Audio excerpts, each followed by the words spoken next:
our game. Now we're opening this one up. Vinchester playing as the Mongols. Apex, thank you. Dave owes me money. Actually true. So I'll hit you back when I return, buddy. But we have Mongols for Vinchester, and we have Bulgarians for the Viper. What do you think about Viper's Civ selection here? I don't believe we've seen Bulgarians yet on this map. It's intriguing to say the least, but it does at least track with some of the early game tendencies that we've seen on this map, where players can go for early man-at-arms to either threaten the fish in the back or take control of the center. So quite obviously, that's what I'd be looking towards, and then people usually transition from there into archers, a little bit of land aggression. So don't hate it, considering that Japanese Dravidians, the two most popular picks on this map, were banned out by Vinchester.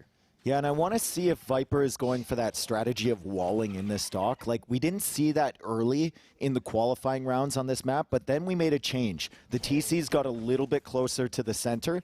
That means it's harder to reinforce that area at the bottom, so players just spend that extra little wood, wall it off, and then they can get fish traps set up afterwards. Also, the timing is kind of interesting for Viper, because a lot of the people that we've seen in the last few days playing this, they go military first, and then they send a villager out for that dock. So it's kind of a choice whether you want to go for the early investment or take advantage of that later. Usually everyone eventually goes out to the water. Yeah, so it will be the Viper looking to extend the eco early with a dock in the back, whereas Vinchester going to jump out to the berries back at his base and a mill. Viper, though, still making sure to do his due diligence and check that back pond. Be aware of what your opponent's going for nice and early. Vinchester spending his time pushing the zebra in. That's the last zebra, and then he's going to come forward and scout. Extra line of sight on the scout is going to be a little bit useful, but less useful on this map than on others, because it generally spawns exactly the same, right? There's a little bit of variance on where the golds are, but you know the hills are going to be on the sides, you know the stone and the fish is going to be in the center, and you know exactly where the water from your opponent is, so you can spend more time doing things like pushing in zebra before you come forward to really examine your opponent's base. And Vinchester is already up to the feudal age. He's going for the barracks. 18 population he clicked up, and he's likely opening with a stable here. Yeah, would you look at that as Loom finishes for the Viper, and he'll click just behind, but a full minute and 10 seconds separates these two players on their way to the next age. Viper now returning his scout back to base, maybe to push a deer or two for himself, as he probably understands, due to the score as well, that his opponent will beat him. Well, it's Mongols, right? Exactly. It's Mongols, so you're expecting to be behind. The only question is, like, how close is he going to cut it? And is he going to get Loom prior to clicking up? And I believe Vinchester got Loom. I wasn't watching too closely, but we can check his villagers here. He did not. Wow. So he's cutting it very, very close. He will probably get that once he gets to feudal age, banking on the fact that Viper isn't going to call him out for that. And there's the stable right there. Also, the dock timing for Vinchester. Like, is he even going to go for one as he finds the dock from Viper? Yeah, I'm not so certain. At the moment, it feels entirely like an aggression play, and the Viper only bringing one villager back, looks for the quick walls, finds it, no problem. His scout, though, doesn't have the upgrades of the feudal age just yet, so needs to be careful here before he takes the engagement against Vinchester. That was absolutely filthy. I think that was like 6 palisades in less than 2 seconds. Yeah, if we were wondering if Viper's feeling all right here in game number 1 so far, looking to protect his fishing ships from the harassment of the scout, and now has 3 militia on the field rolling forward. Those will become man-at-arms as soon as he reaches the feudal age. We'll see what he can get done there, even pulling one back, interestingly. Okay, so men-at-arms coming out, and there's the timing for Vinchester. So like I said, everyone eventually goes out to the water. I don't think I've seen this in the main event where someone didn't go out to that water. It's just all about the timing of coming out there. As Vinchester says, or sends a spearman forward, he can actually choose to kill those zebra first and then go for the fish. It looks like he's just going to waltz on over, though, towards those fish as Viper begins the really strange wall off, but it kind of makes sense if you want to get the fish traps up and you're concerned about your opponent maybe having range units later to snipe them down. Yeah, unfortunately has no gold, so won't be able to produce any kind of fire galley to push this spear away. But there you go, that man-at-arms that he refused to send forward will come back to deal with the spear. Loses a fishing ship, though, in the process. It's only one, though, and Viper, he's not too concerned about that scout. No, at this point, has enough military units to deal with it. Will that spear, though, get another snipe before the villager comes in for the repair? And he does just that, so another eco kill for Vinch.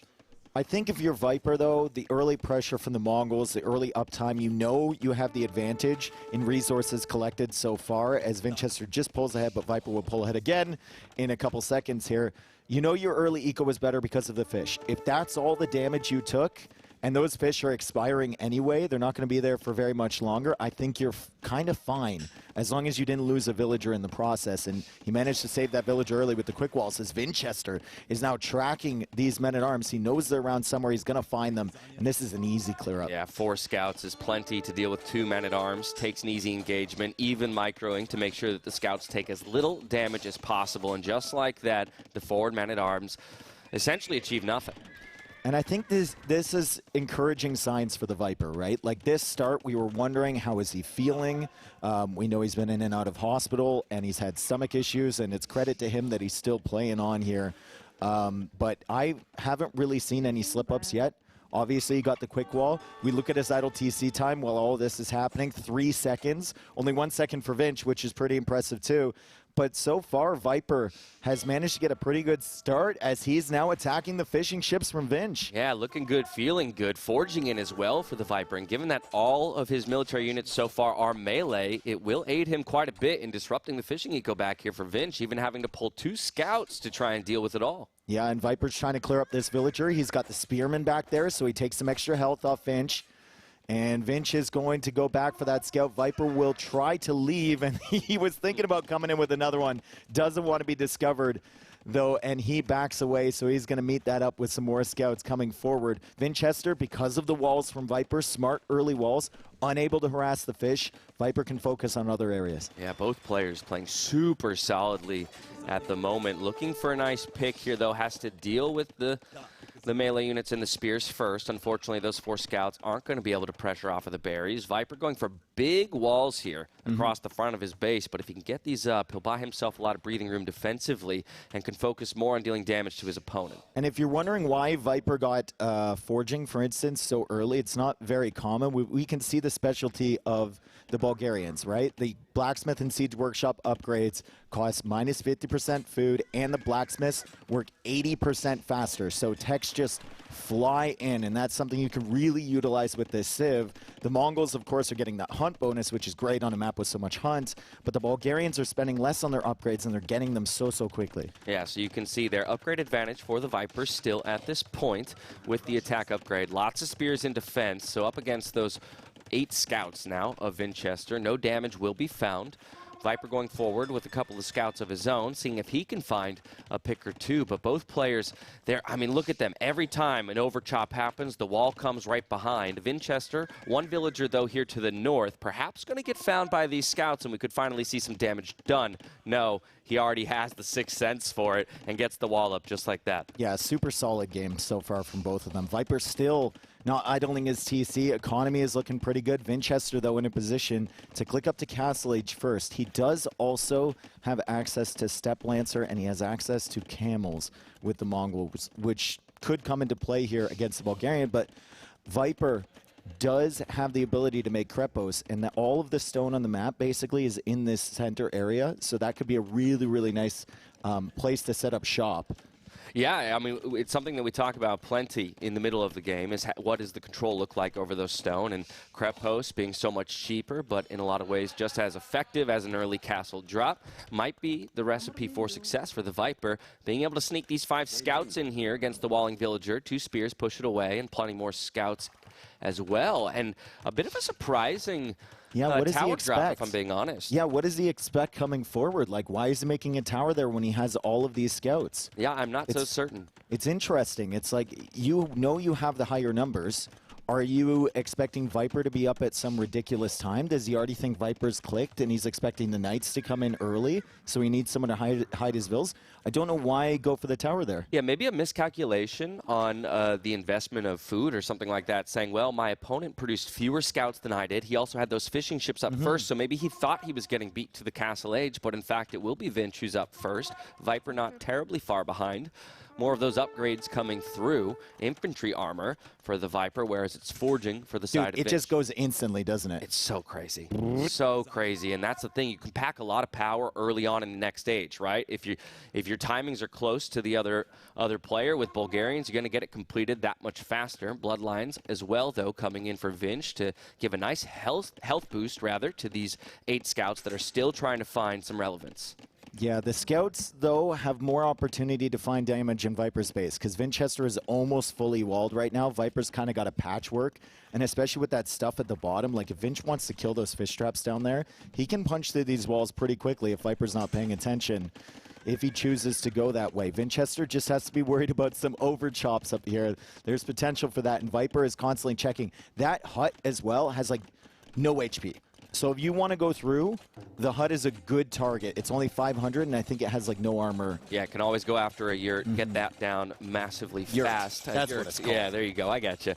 Viper, though, look at this also as well. I mean, an adjustment midway through Feudal Age to kind of go for more of a, the bean base than for the massive walls. And as Vinch is the first to reach the Castle Age, he'll also go for a TC drop. So looking to buff up the eco just a bit. We'll see what Viper's response is, as he's 5 seconds away from Castle himself. And Viper's got 300 stone in the bank. I'm wondering if it's going to be...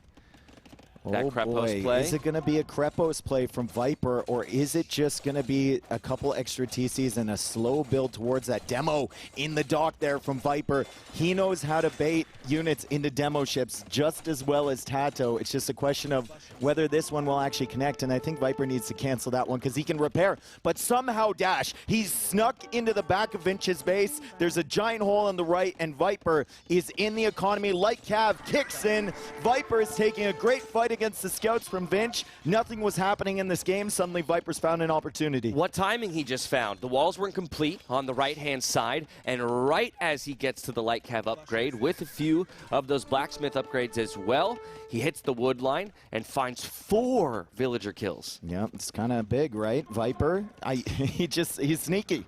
He just snuck around, and we look at his economy hasn't really been touched, but the Step Lancers are here, and the Step Lancers are tough to control because they are so speedy. They get that one extra range. They can snipe villagers with a couple of hits, and they can poke villagers over top of walls. Yeah, such a threatening unit if left unchecked, but Viper will see them battering down the walls, and also takes the moment to find another Vill snipe. 2, in fact, around this hold here from Vinch, and a 3rd to boot.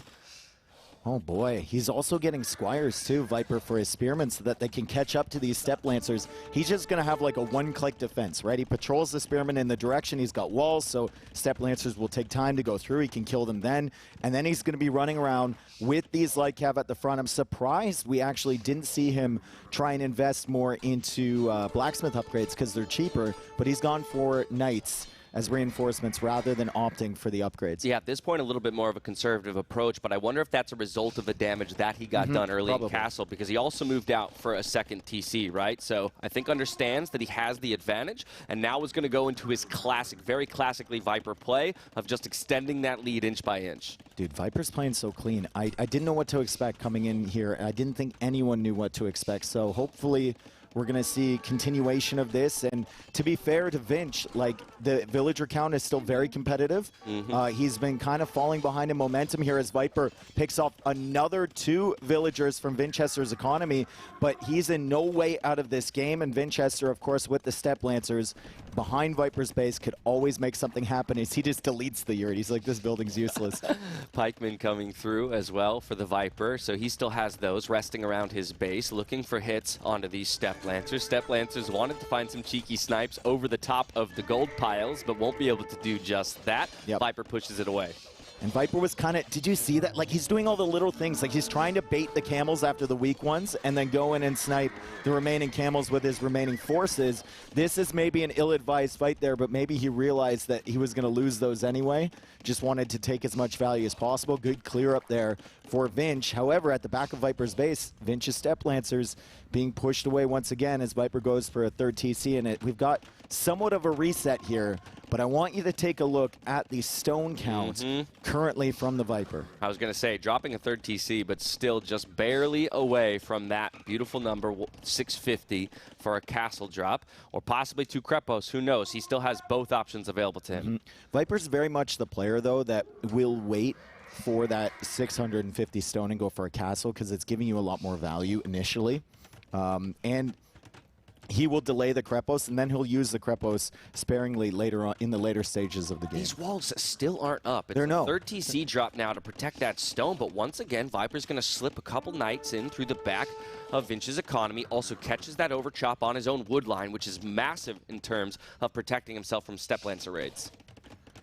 So interesting. He's chosen, it's now a very deliberate choice after he's been raided 4 times to not finish that wall, right? He's like, oh, I'll just go for a TC. They're going to get in somehow anyway, and I'm just going to keep losing villagers here, I guess. Hopefully I can get damage at Viper's base at the same time, and the Step Lancers are back to the same stretch of wall that they've been 4 times already. He continues to pay the price for refusing to wall that up. 2 more villagers go down, but the Step Lancers are into the back of the eco demo, looking for a cheeky shot, but unfortunately won't find it. Both villagers fall, and so will the fishing ships. However, Pikeman coming in for the cleanup, and the Step Lancers don't have an easy way to get out. There's nowhere to go. I think Viper just needs to like hang out in this area, pop out with the demo, and then try and trap him in. Trap him in, trap him in, trap him in. Oh, we went to the other area, and Step Lancers got out. It's okay. He did clear up a few of them. Vinchester, though, with some good damage, finally clearing up those fishing ships and forcing Viper to kind of reinvest a little bit more on food because he's only got 17 on food now. Yeah, Vinch, maybe not wise to take too many more trades into those pikes. Will eventually turn tail and run. The Viper, in the meantime, snuck 7 vills out to the right-hand side. We're going to see a Krepos drop. So, in fact, it is the Krepos as opposed to the castle. Another one in the center, likely. Although, when those Step Lancers coming in, there is a Krepos in the center. Okay, Capture Age isn't showing us that on the minimap. Have the same that symbol. Makes a whole lot more sense now where that stone went in the first place as the Step Lancers come in. And I was about to say a Krepos in the center would have made sense because the Step Lancers can raid the stone, which you need for further Krepos, but of course Viper is way ahead of me. Such a powerful raiding unit, though, still. Even with the Krepos there in defense, they'll find a few Vil snipes before moving along. Pike's looking for a couple picks here, but the runaround occurs. I'm not sure Vinch is aware that his opponent has moved out to that gold on the right-hand side yet, but did decide to go home and drop a 4th TC at that, still trying to catch up in the Vil count. Vinchester has done a pretty good job here, considering all of the villagers he's lost and the lack of damage he's found with the Step Lancers. He just keeps trying again and again and again, and he's found value now. 4 villagers dead, 5 villagers dead. They just melt to these Step Lancers. 6, 7, 8. Oh, Viper goes for the trap and will get a tick on that house, but Vinch can turn around, smack it down, and get on out. I mean, what a powerful raiding unit this Step Lancer cavalry unit is, and Viper pays a dear price for it. Yeah, I think that was like at the last possible second. They mined through that, and then the Step Lancers went through the front door that Viper had opened for him, as Viper now makes another fish trap. But he's, at this point, you just give up on the fish trap there as Vinchester is going forward with a castle. He's going to make a slow creep towards the goal. He's not going out there blind. He's going to get a castle set up on the hill, and then he can expand to the stone on the left or the gold on the right. 5 TCs now for Viper back at home, full boom mode, but I do love that castle placement from Vinchester because it splits between the 2 Krepos on a hill. It's going to give him a great launching point for an attack to either spot on the map. Okay, Step Lancer's looking for a way in, and this is why this unit is so annoying to play against. It is so annoying. The fact that it has 1 range, it can kind of stack up on villagers, it can hit you over walls, and Vinchester is using the mobility perfectly. Of course, Mongol Step Lancer is a little bit more HP than a normal Step Lancer, which also helps too, and Vinchester now making the Mangudai. Now, Mongols, if they get to their late game composition, are like the deadliest civ in the game. It's just, can they get there? Can you hit your transition? And Bulgarians do not have a bad late game at all. Yeah, can he get to Imp? Can he get those upgrades? Vinch now trying to push out towards the left-hand side to secure some gold for himself. Viper forward with another Krepos, so he's gonna kind of creep that pressured forward towards the front of Vinchester's walls and force the fights to centralize around this part of the map. Imp clicked, though, for Vinch already. Okay, villagers Looping around to the left side for Vinchester. He's going to likely get a castle set up there, but another problem with Mongols, if you have the castles like spaced out all across the map, you need those castles to produce Magadai. You need those castles in the back so that you don't lose your production building when your opponent is trapping them down. And Viper found a great spot, but Vinchester trying to quick wall. He doesn't get it. Oh, this could be huge. All of these villagers with the potential to go down, and in fact, deletes the castle because he's perfectly aware of it. Wow, what a massive find for the Viper. That's massive, dude. And Vinchester, remember, he doesn't have the access to the gold on the right side. Viper came out there with the Krepos earlier, even though Vinchester has a castle over in that area. There is still a gold left over from Vinchester, and he's going to expand out to it at the front of his base, but he's now on the clock.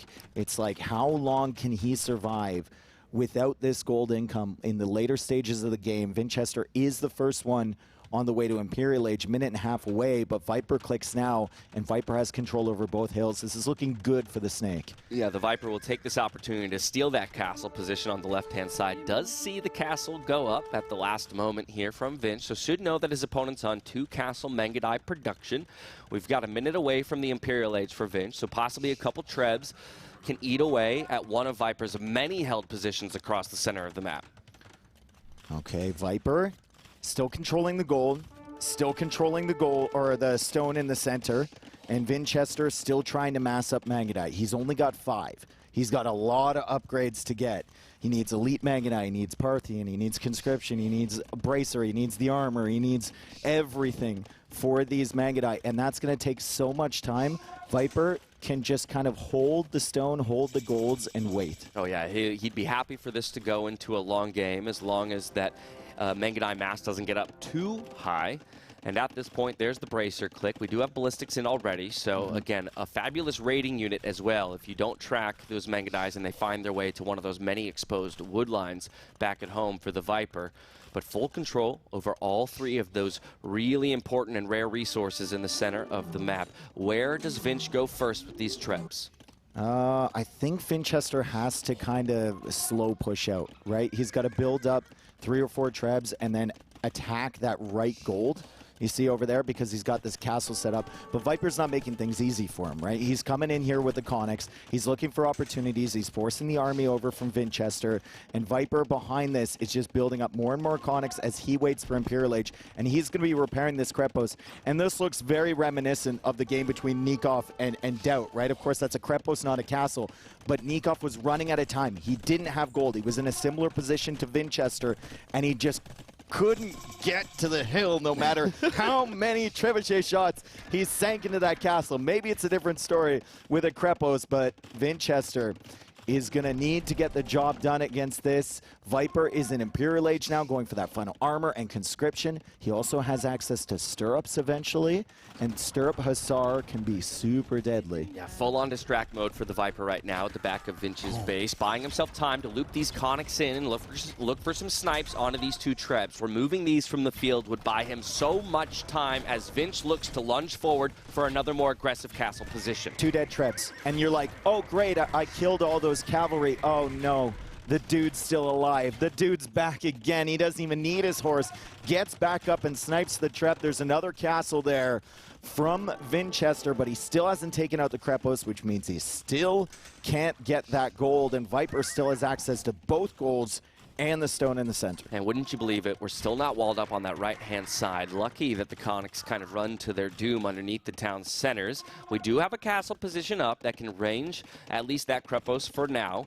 So if Viper can't get more military here soon, perhaps Vinch has finally found himself control of one of the gold spots. Has Vinch explored the castle on the left? That's what I want to know, because has he even tried to come out there? Okay, he has. He saw it when it was coming up. He's still targeting the villagers on the right, but we haven't even seen an attempt from him to diversify if he can get that area easier. He's just hard focusing over here. I mean, look at this. Elite Magadai. Yeah, we've got Elite coming in for both unique units, but back to the main point we made about the Bulgarians and their blacksmith, Dave, we already have these Conics nearly fully upgraded, only missing the attack for their cavalry version, whereas we still need archer armor, and I believe Parthian tactics hasn't come in just yet for the Mangadai either. Yeah, it's tough. It's tough to afford the upgrades for those Mangadai. We can see we're severely lacking on the armor. Don't have Parthian, don't have the second armor upgrade. And Viper is now thinking about pushing that left side. He's still kind of holding on the right, and it's long as that, even if that Krepos dies, as long as there's no villagers taking gold there, he doesn't care. I agree, and I think ultimately Viper would be happy to concede that if he can make sure that the castle numbers continue to dwindle. So if he takes the one down at home, while he'll lose some gold in the process, he does just, you know, kind of stamp out the production possibilities of this Mongols player. Look at that, though. Vinch wanted to make sure that this can't go up, or at least take down the Trebs. He says oips. He says oips. The repairs, though. Look at that from the Viper. He'll keep all of his Trebs up, and the pressure continues. The Manganai numbers fall at this point. Only 23 out onto the map in total, but Vinch finally did get himself some control of this gold here, very importantly on the right-hand side. Yeah, some moments there for Vinchester. I don't know what was going on. He was typing in the in-game chat as he ran into a trap from Viper, got into the gates, but like you said, Viper managed to repair that Treb, and now suddenly there's two Trebs assaulting this castle. Vinchester needs stone, 4 more castles to make more Mangadai. These units are very, very powerful, but it looks like he's going to lose a castle over here. The Mangadai can't snipe the Treb. Viper needs to repair. He doesn't. He's going to jump out the other side and repair. He doesn't repair that one. Good snipes from Vinch. All of the Treb snipes come through. I have to wonder if OIPS are hotkeys, and I want to know what those hotkeys are. Yes, definitely. Right? Because he hit enter, and then he just spammed. So, like, what are those hotkeys? Why what was are he you trying using to do? this side of the keyboard? I know. Right? Like, what's going on, Vinch? Who knows? Who knows? Either way, Vinch, though, buys himself some more breathing room by removing those Trebs from the field, and once again has still 3 castles up. So the Mangadai numbers continue to climb. 19 at the moment, and also a small transition into light cap, so possibly looking for some raiding damage to make this game a little messier. All right. It's not often that we see Conics, like elite Conics. It's not something that we've seen very often. This Civ usually gets the job done before they're Imperial Age, or they die before they're Imperial Age. But Conics are a really, really good unit if upgraded to elite. And of course, they get back up off the ground if they die the first time. There we go, resurrected from the dead as Vinchester snipes another Treb, manages to keep that castle alive. But to my point that I was saying earlier, he needs castles. He has 3 right now. He has no access to stone because he doesn't have the center area. So if he wants to keep those castles alive, if Viper keeps trebbing them, he's going to have to buy stone. Yes. With gold that he's only getting from the right, which Viper can continue to harass as he sends in the Conics. And the dudes are walking in slowly after their horse dies, and they're trying to target those units. All right, but Krepos start falling in the center of the map. We've got more Conics coming in, looking for the snipes. The number of Trebs already that have fallen for both players in this game, again, just illustrates the importance of holding those positions and those structures. Also, I will call out, Masonry came in for Vinch, so once again, he understands, I need to keep these castles up at all costs. Yep, but look at this. You think you're done with them. You think you're done, and then there's like a second delay, and then they rise up from the dead, but you've already pulled your army away before that. It's quite frustrating, and Viper is using them to full effect. Viper also decent food economy behind this. We see 46 on gold for him, or we did see that for a minute, and 54 on food. So he's getting fully set up to spam here, and he's still controlling the majority of the map. Now hitting the wood lines from Vinchester. If Vinch can't keep pushing out, wood could become an issue eventually. And now that the Mangadai are distracted, Viper's back. Yeah, more beautiful raids, but an instant response from Vinch means he won't lose too many there on his right side gold. And how about this? The Mangadai numbers for the first time in the game approaching 40. That's a solid mass. Viper actually at 160 vills right now, and it's a situation where I don't mind it. Because you need to get like your farm eco set up, especially if you're looking late game with Bulgarians, especially if you're looking to raid. You want to get stirrups, you want to get Hussar, and at some point you're going to be pop cap. That's when you start deleting villagers. I was going to say, more and more at this tournament, I've been hearing the pros talk about, you know, this idea that there's no such thing as an overboom. To the point, like, you're listening to Vinchester too much. Maybe I am, but we'll see. We'll see if it pays off for him in this series, or maybe the Viper is taking a learning from him in this moment. Like you said, you can boom up to the point where you get all your upgrades. It's very easy to select 20, delete, and then turn that into military.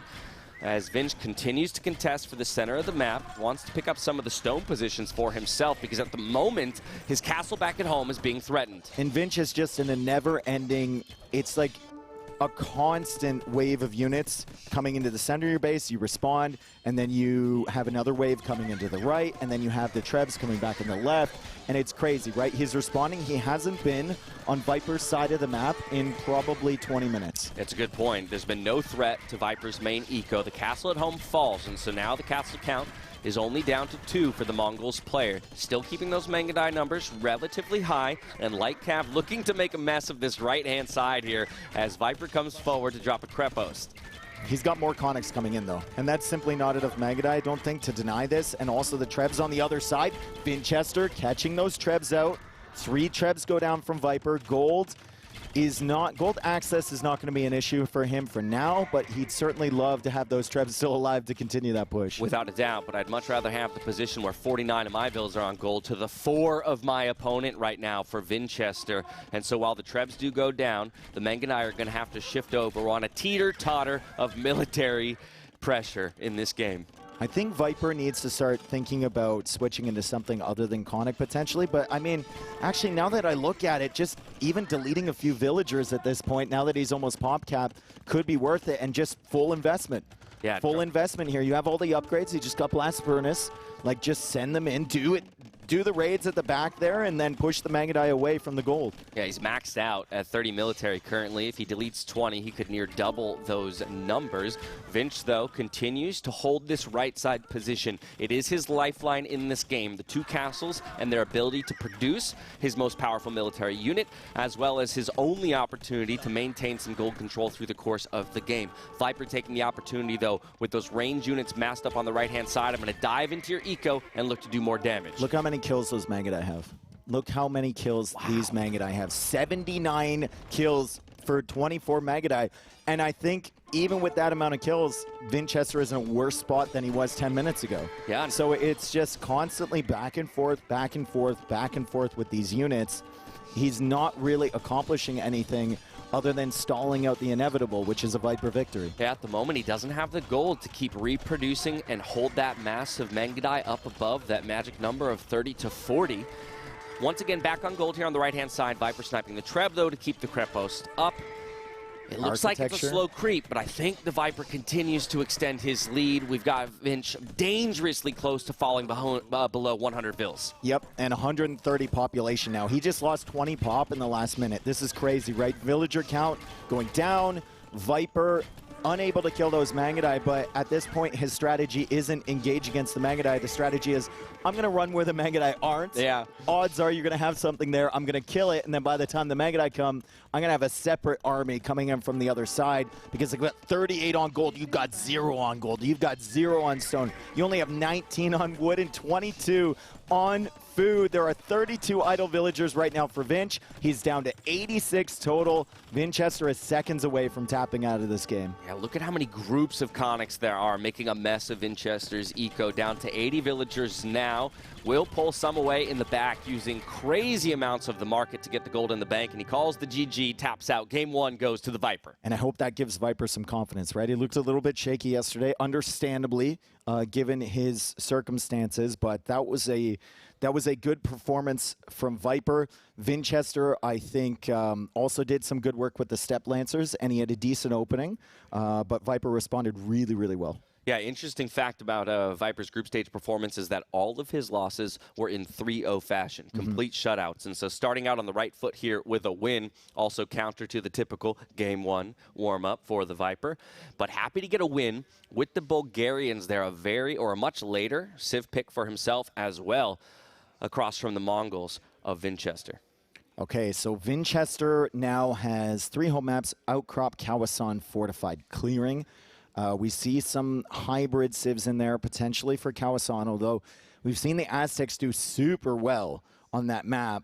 Maybe he goes for the Aztecs there, goes for a land approach. Maybe he goes for the Malians there, which I thought we saw before from Vinch. Was Malians? No, Malians was on Golden Swamp. Golden Swamp. You're right, actually, and we've seen it once, I think, on Golden Lakes as well. The thing I love about this draft is that there really are so many different possibilities because we're mostly focused onto land maps with just a couple of those hybrid maps in Golden Lakes and Kawasan injected in there. And so it's going to be a real mind game between these two players as they tick civs off the list game by game to try and get the upper hand. I like how you did that one by one. Yep. It was like you were playing the drums with Cass. Okay, anyway. I appreciate that you just airplayed the drums, too. I did, actually, behind the scenes in that moment. It's a skill that I have, yeah. I'm a wonderful drummer. Oh, Lordy. For Vince, where do you want to see him go? I think I'd like to see him go to Outcrop. Full land map, but a very wild map where you can play both sides out to the wings.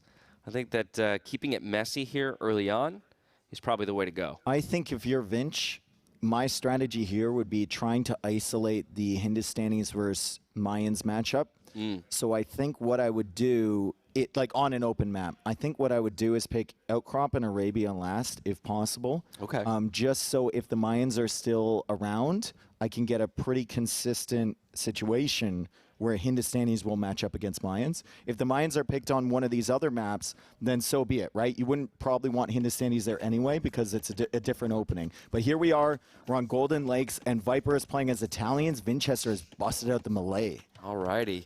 Very interesting civ picks here. Malay obviously known for the fact that they go up to the next age incredibly quickly when they choose to click. Can usually therefore squeeze out a couple more villagers, get a nice eco rolling as a result.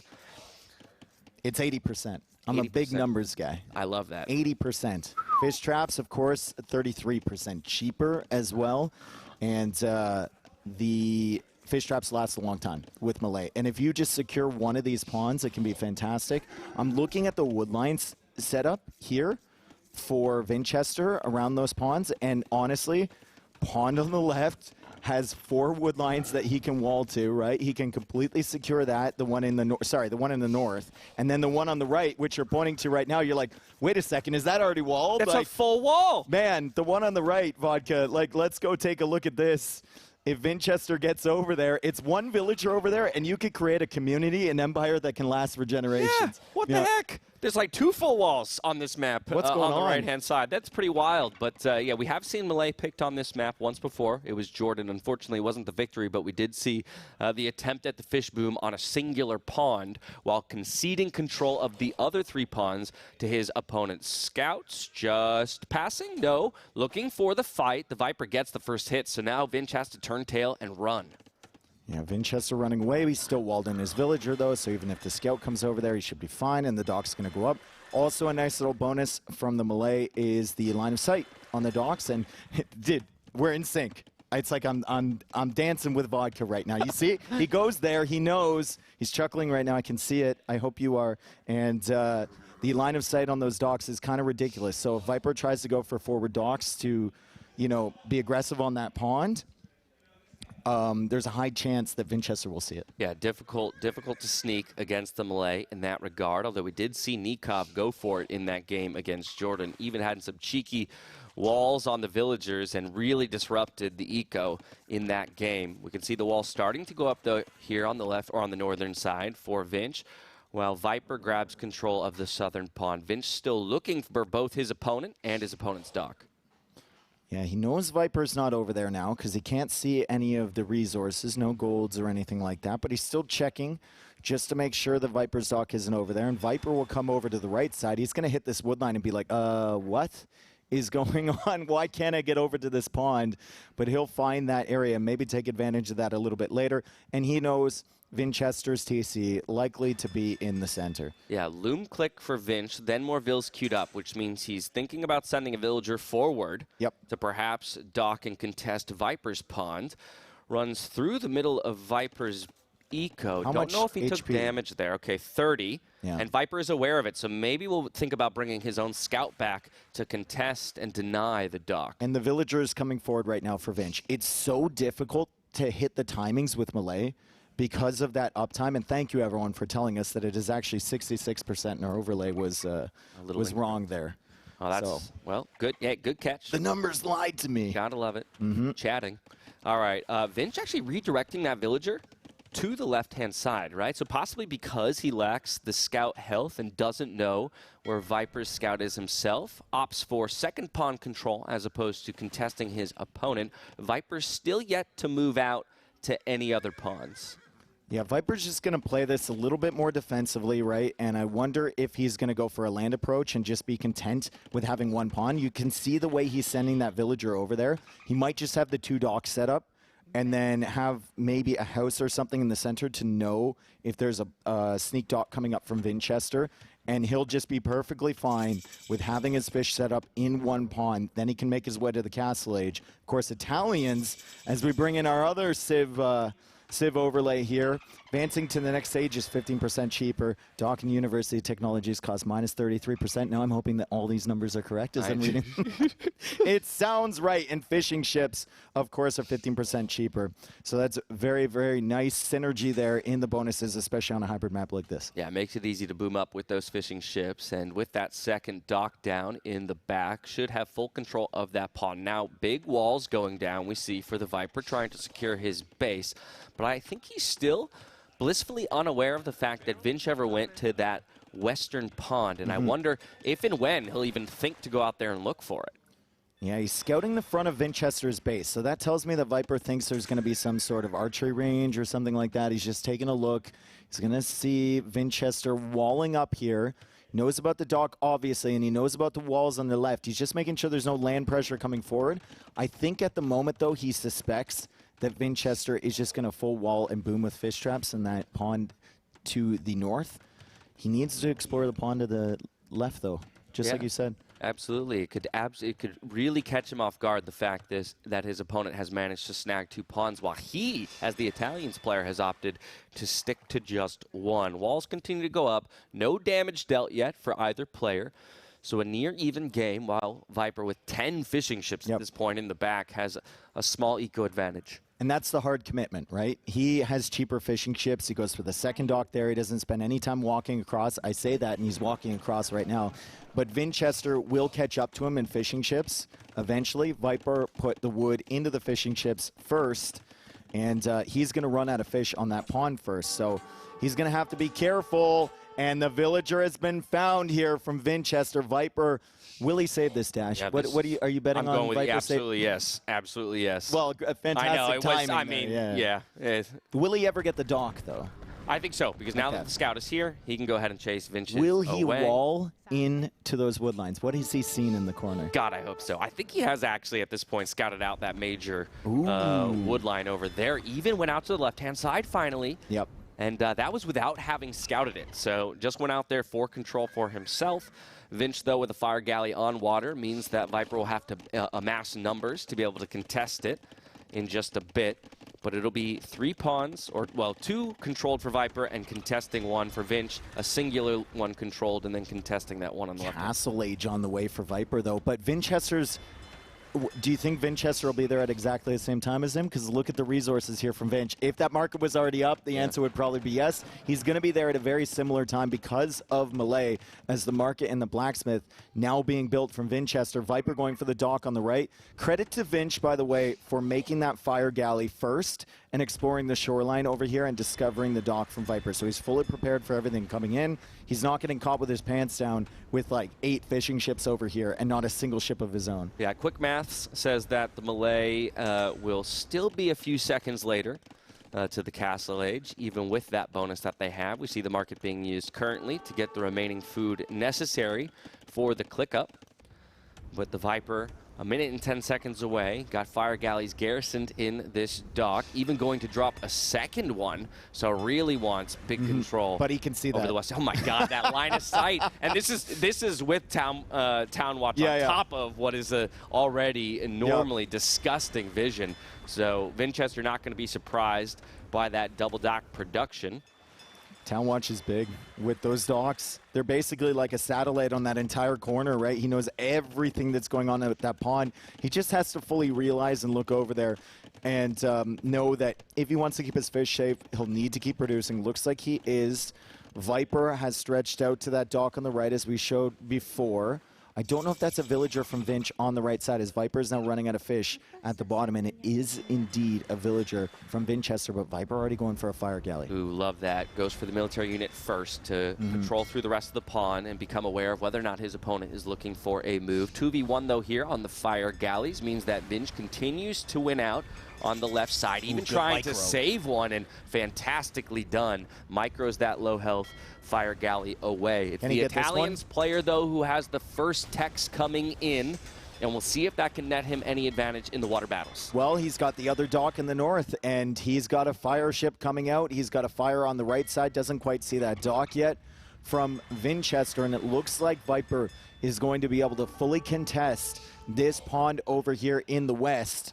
Vinchester just kind of patrolling around there with a spearman, getting some vision on the middle. Still hasn't gone for a second TC of his own. It's all in on the water battles here, as Vinchester looks to be in a favorable position, but yeah, it's just going to be back and forth for a while. Exactly. So the Viper maybe even decides to put a little focus onto those fishing ships and disrupting the eco. Has found that dock on the eastern side of the map, and so will continue his aggression and looking for control there. Almost out of deep fish in the southern pond, so he'll have to start thinking about fish traps if he wants to keep that eco advantage. But he did also sneak in gill nets, something I will mention earlier. Because of those cheaper dock techs for the Italians, he could really maximize the value of hitting the castle edge. Yeah, and gill nets is a big tech if you're going for a huge fishing economy. And right now, Viper has 12 fish with the potential of getting more up here. And gill nets is probably a big reason why he's fighting so hard for this. If he does gain control of this area, that's a lot of free food that he can take. And also, if he gains control of the pond on the right, it's a ton of extra fish for his economy, and he's adding even a second TC now. Viper's resources looking really good as Vinchester also gets gill nets and begins to place the fish traps. Malay love their fish traps. How many docks for Vinch at the end of the day? I think only 3.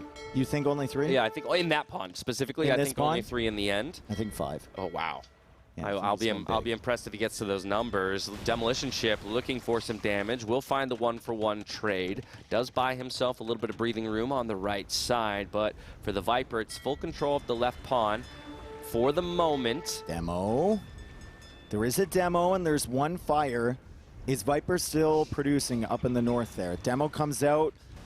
Vinchester is not able to get the big hit, and Viper is still producing, although he's losing the fishing ships over on the right side. Yeah, it's a trade of pressure from one side to the other, and while he has massive numbers on the left-hand side, he's losing it all on the right, but 3 TCs through all of this. Look at that food eco. He can sustain villager production on top of all of this so easily. They're both angling towards Imperial Age. They're both thinking about hitting just a sick Imperial Age time. We look at Viper's resources, crazy, right? And Vinchester also looking pretty good. He's got 400 food, he's got 200 gold in the bank, and remember, he goes up to the next stage. What is it? 66% faster? 66, baby. 66% faster, even though it says right here. Oh, it's been fixed. It's been fixed. Dude, production. Oh, called you on that. Dude. Woo! They're cold, bro. They're cold. Lightning fast. Holy. That is production micro right there. Yeah. That's what that is. Chatting. That's APM out of the production team. Doc goes down in the west finally. So now Viper can easily claim full control of 2 of the 4 pawns. We're still contesting on the right-hand side. At the end of the day, though, we're looking at those resources, food and gold, to see which of our players is going to make it up to the Imperial Age first.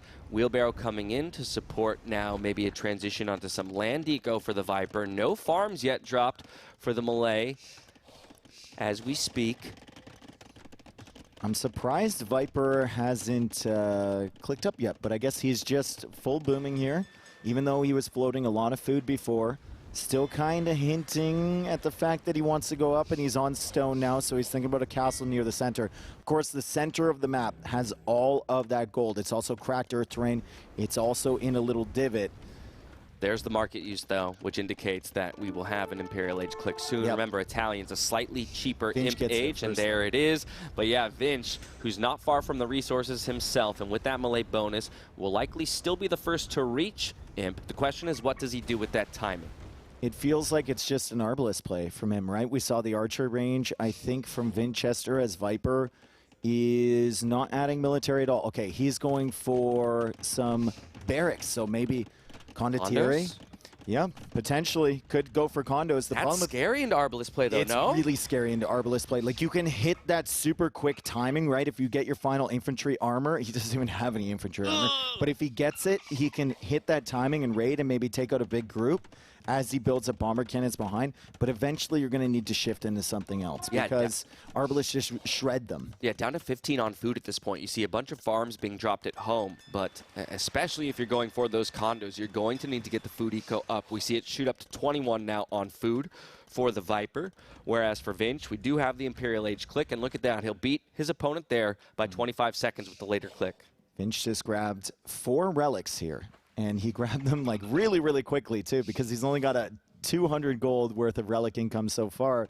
So good timing there. Unfortunately, won't be able to hit the timing. He's only got three archers. Is this a 6th sense Stonewall, or is he aware that this forward archery range is being placed? I mean, I think you just always have to go for a Stonewall there because your fish traps basically have been so much of an investment and they're going to last forever, right? Especially if you're thinking about adding even more fish traps back there. He's only on 55 villagers, Vinch, with this Imperial Age coming in. 55 villagers, 14 fishing ships, and only 5 crossbows as he goes for a castle. So the condo timing with 18 fishing ships to back it up could be sick for Viper. Vinch's eco is being stretched to the limit. Even though he hits the Imperial Age, we don't see a single Imperial upgrade coming in just yet. Still needs a bit more food in order to go for the Arbalest. Is looking for a castle position, though, up around the outer ring of that golden crater in the middle. Viper, though, matching side for side, and so maybe a bit of a contest for some very important gold spots. And then again, those Stonewalls going to come up massive for our Malay player because a few Arbalests or crossbows making it to the back and sniping all of those fishing traps would be absolute disaster. Even just a few condos getting in there, like it's getting to a point where I don't want to say it, but a siege tower might actually be viable to drop some of those condos in there. If it's not a double layer wall at some points, I think he could maybe think about that. But right now he's just going to go for the archer range. And Vinch is still trying to build up crossbows. He's really struggling with the economy, though. You can see he's got the text flying in, but the resources, like under 200 on basically everything except stone, and it's just chemistry coming in. No Arbalest yet. Castle has only just now come up, and his main army is looking, I don't want to call it pretty pathetic, but it's really small. I'll call it pretty pathetic. Okay. Because it's exactly what it is at this moment. I mean, again, right now he's having to make the choice between upgrades and unit production. Running into that castle, losing health on the crossbows, but did find a snipe onto a monk to prevent that relic from coming in just yet. Viper is working away on those stone walls, but going to take him some time to batter his way through. Bro, if he actually goes for a siege tower, I'm going to lose my mind. There's your third dock, Dash. There's your, I don't think he's adding another one. Exactly. I think you were correct all along. Feels good to be right. Yeah, feels good to be right. At least for now. He's adding more fish traps behind there. Viper's at 19. Vinch is at 16. And Viper still has normal fish available on the left and the right as he goes for a siege workshop in the center. It's probably going to go for, you know, bomber cannons, but like I would I would like this siege tower. I think for Vinchester, this is a smart second castle placement because I think he knows he's likely to lose his first one. He just is right now getting completely outproduced. We even see skirmishers now coming in for the Viper. No elite skirm click just yet, but aware that really the only military threat from his opponent is those crossbows. I mean, look at his food economy. 43 on food, and then we go for the direct comparison to Vinchester, 18 on food. Like, Vinchester just doesn't have the eco to back any of this up. So Vinchester will need to keep those Arbalests alive. Dave, is it happening? It might be a bomber cannon. I mean, know, at the end of the day, it accomplishes basically Come on, if there's a player who would think about it, though, like the Viper is definitely one of them. Vinch coming forward for Stonewalls. I like this because he understands. Oh, that's so smart. Yeah, exactly. He understands the importance of keeping this Treb alive. At the very least, he'll protect against any melee units. All of that said, if the Viper can squeeze out a bombard cannon at some point, those walls are all for naught. I mean, yeah, the walls look great until a bombard cannon comes out, and then yes! Oh! God, I'm so happy!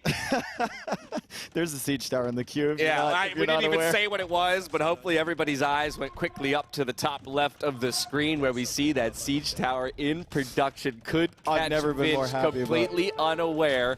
Skirmishers here on the right-hand side is the full defense right now for the Viper, and he's got Vils working away on repairs to keep that castle position alive. I wouldn't be surprised if the strategy here is just to hold fast on the right while he does massive eco damage on the left. Here we go. I mean, it's just two condos right now. We need to squeeze the... Oh, look at that castle placement from Vinch. Does he know? Does he know? He might not. He might not. Viper is through here with the condos, and it's not very impressive siege tower, but dude, you gotta send the skirms too. Get him over the wall. Get him over there, Viper. I don't think he's paying attention. I think he's paying attention to that forward castle here. Still has bomber cannons in the queue. I'm surprised he hasn't been able to make them yet, as Vinchester has bomber cannons of his own too, and he's managed to keep the crossbows alive.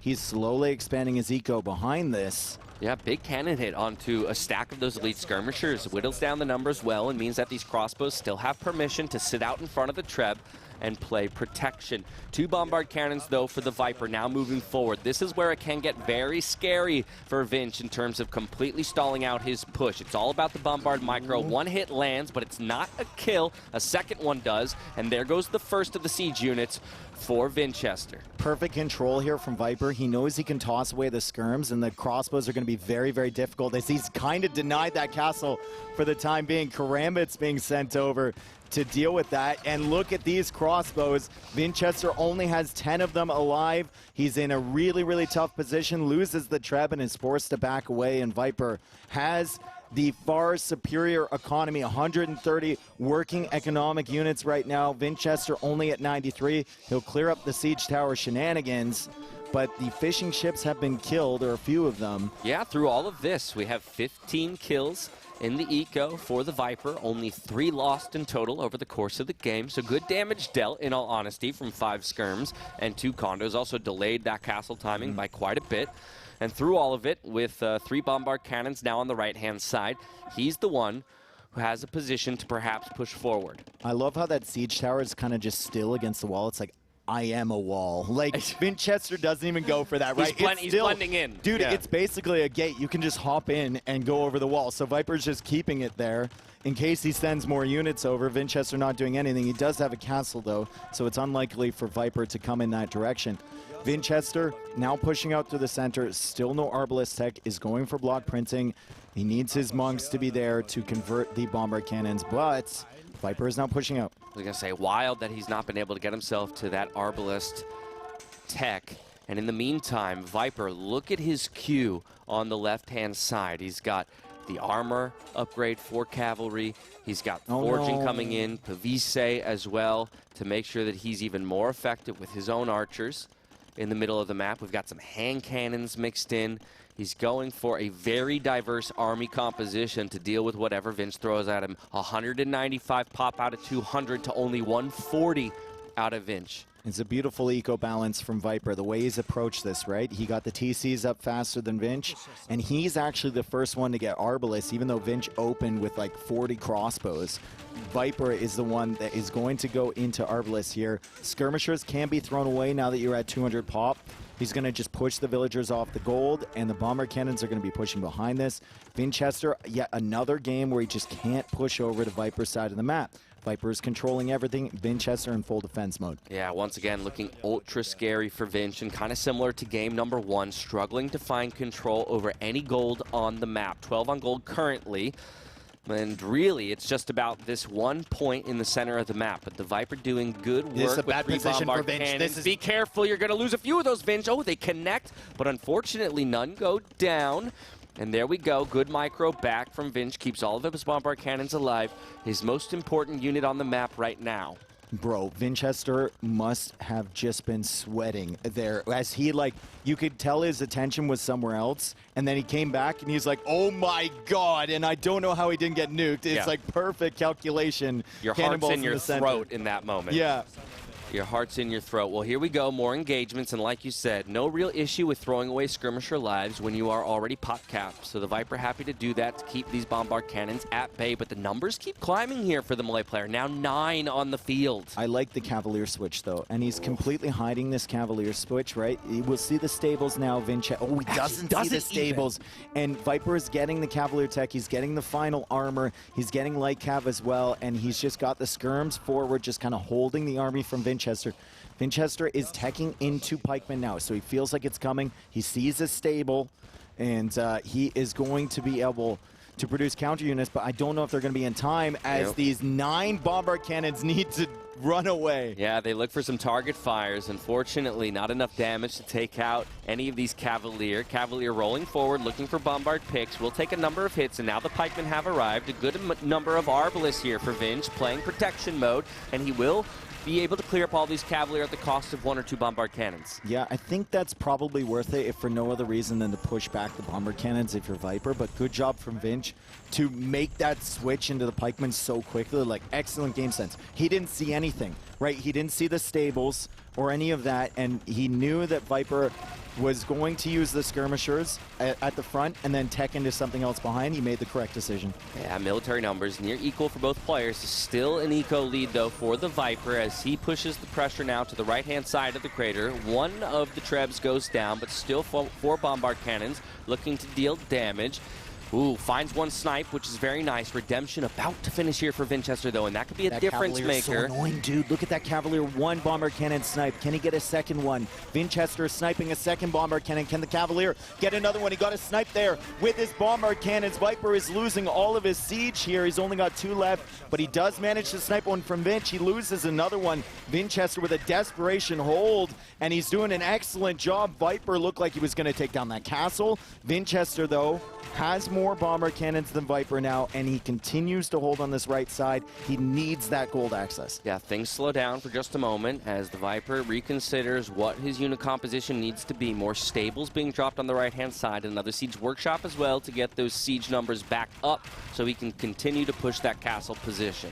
Both players just like full reset on the bombard cannons, right? Like Vinchester lost like 7 there at the beginning, and then he managed to kill 5 or 6 from Viper. Now Viper's coming in to snipe this one. He does have blast furnace, so he's going to be able to take it out. I'm not sure about the second one here, but Vinchester once again on the defensive. Viper once again pushing.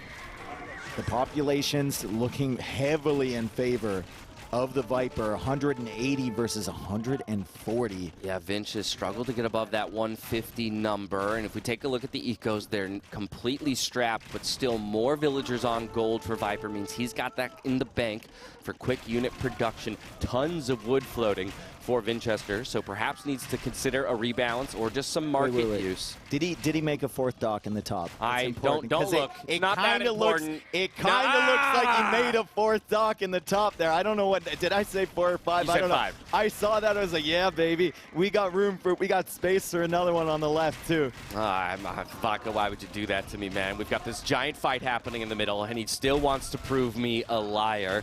Vinch hitting that 4th dock, but still trying to defend this right side castle position. Only 1 bombard cannon on the field. At one point he had 9. He's down to just 2 as another one ejects from a siege workshop. Yeah, he's only got 1 now. He's only got 1, and Viper's got 8, bro. And Viper's going into Hussar, and Viper has like every tech in the book here. He's still controlling that pawn on the right side too. Like Vinchester only has 1 pawn, barely has any gold, doesn't have a castle there anymore. He's got 1 castle remaining, and Vinchester taps out, and like so many questions about what level of play Viper's going to bring today. Wow. Viper, like facial expression, not looking that energetic, but in terms of the way he's expressing himself in the game, it looks like an everyday Viper. Dude, like, this he's is locked dominant. in. Yeah. He's locked in right now. He wants to wrap this one up in as few maps as possible. Extend his tournament life, trying to make the run from the round of 8 all the way to the finals here at NAC 4. A 2-map lead currently over Vinchester. It is a best of 7, though, so still a lot of room to run. Vinchester's going to have to find an answer soon, though. You don't want to go down 0-3 and be forced into a reverse sweep kind of scenario. Yeah, and Vinchester, I think, just struggling to hit the timings a little bit there with Malay. He came forward for that that dock early in Feudal Age, couldn't contest the fish from Viper, ended up getting his own fish contested, never really got a foothold on the pawn to the right. And then when he got up to Imperial Age, it was like, why are we in Imp right now? You don't have an army. Right. It's both the benefit and kind of the disadvantage of playing the melee. Sometimes you get to that next stage so quickly that sometimes you underestimate the number of resources, or overestimate, I should say, the resources you'll have. And then, yeah, you can't find those tech clicks that you want. Sitting on just crossbows for so long would have been nice to have Arbalest to maybe aid some of those early pushes with Trebs that he was trying to mount on the right-hand side. Again, the cheeky little siege tower, though, that removed like 12 fishing ships from the field. While it didn't really seem that effective every time we looked over there, probably very annoying. There's just like 5 javelins flying through the air, but it actually did do a lot of damage. Yeah, it distracted Vinch a lot, right? It forced him into a castle up there, which is just like, why would you ever want to put a castle He's having to produce karambits just to clean that up, which is not really something that you wanted to run long-term into the composition that Viper had in the center of the map. Viper doing all the little things, man, just like he normally does. Vinchester playing well. He's just not playing well enough to win those first 2 games yet, but we know Vinchester has another level, and we know he can get incredibly creative with the strategies. We're going to be looking at his maps. He actually picked one of Viper's home maps there, so might go outcrop Kawasan, Fortified Clearing, could pick Arabia and close. I don't know what the strategy is going to be here for Vinchester. Just have to see what map Game 3 is going to be on and what civs are going to go for. It looks like they might be into the game already. Yeah, a couple of really strong civs at his disposal. I would probably lean towards going for one of those power picks of like Aztecs or Poles, and it will be the Aztecs on outcrop. Vinchester's first home map here of the set into the Viper, playing as the Gurjaras in blue. And I think Aztecs honestly have a really good matchup against Gujaras. Like they can play in the Aztecs can play in the crossbows, but Gujaras kind of struggle a little bit against that eagle play. Like Shirvamshas are not good against eagles. They're just not good against eagles, right? And then if you're looking for a unit that is good against eagles, you naturally gravitate towards the Chakram thrower. The problem with the Chakrams is the timing on that is so tough to hit. You need to get a castle up. The problem with getting a castle up, it's like a stacking thing, right? The problem with getting a castle up on this map is that all of the stone is on the outside. Yeah. So it's like if Aztecs get a forward position on you, like how are you ever making it to the outside? How are you surviving long enough to counter the eagle play from them? It's going to be very, very difficult. If there's anyone that can do it, it's probably the Viper as he comes out there to grab the cows early. Yeah, you're trying to do all that into the face of what is traditionally a very solid eco for an Aztecs player. Both of these players looking for those hurtables. Of course, a lot of value to be gained as the Gurjaras. If you can find solid numbers of those, running them back to your base, garrisoning into the mill, and getting a more steady food injection over time. And I like how he's not getting greedy. I've seen players get greedy with Gujaras, push in the deer. They want to hit that tight build, right? But well, maybe he is getting greedy in a sense in that he wants the cows and he's not going for the tight build. One but it's source a of greed for another. It's a different, slightly more acceptable form of greed from Viper as he goes out for those cows and he's going to garrison them in the mill and then eat the remainder. I gotta love that, though. We've got a tier list of greed now. What type of greed is good greed? Dude, that's Viper's bedtime reading, bro. That's been his bedtime reading for like the last 10 years. He's like, how greedy would I like to be today? And usually the answer is just yes. Like he doesn't even... Yeah, I like it. I like the idea of a children's book. How greedy can I be? Exactly. That's the Viper story right there. We've seen it so many times, and sometimes it pays off, sometimes it doesn't. So far, he's up 2-0, and he hasn't been overly greedy. This said, he's just been aggressive. It feels like he wants to finish the games quicker, wants to finish the set quicker, as Vinchester is now opening with a drush here. Yeah, 2 militia currently. Does Viper scout this? Is Viper pushing? Oh, is Viper? He's still looking for cows. Yeah, completely unaware. This is a different tier list of greed, dude. We've gone up. Yeah, he could be caught very off guard by this. What? He does...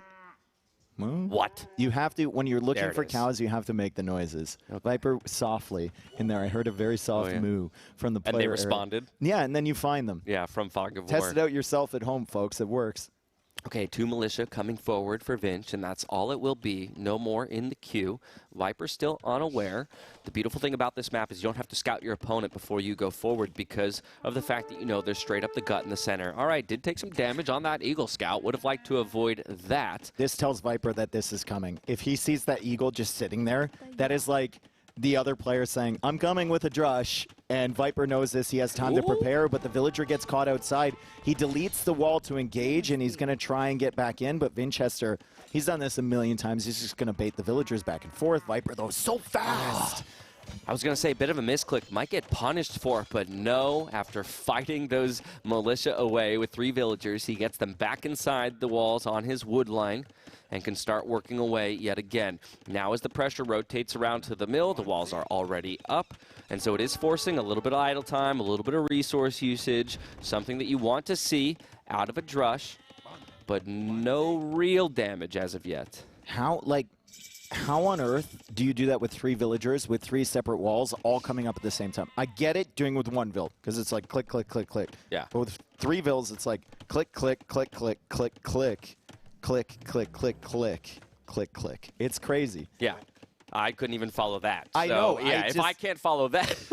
Bro, I've just got the blueprints. I don't know how to build the freaking thing, but apparently Viper does, all within half of a second. Okay, archery range up, Vill walled in, so she'll get that up no problem as well against the melee pressure. Double bid axe as well completed for our Gajara's player. Full walls already back at home, though, for Vinchester while all of this was happening. Yeah, and Vinchester doing really, really well here with this build. He's in a position to click up shortly, and he is now on the way to the feudal age, and it's going to be enough, I believe, with 17 on food here. He's going to have enough to just click up to Castle Age immediately upon reaching feudal. 27 villagers, so his economy is going to be really strong with full walls. Viper's still looking. Viper is on the hunt for the cows, bro. He's going to have like 15 mils garrison here. It's actually incredible how many he's found. He just found those 2 that were being sent back by Vinchester. Now the 1 archer that he produced will be effective enough to push this militia forward away. Now it's just about navigating those cows home.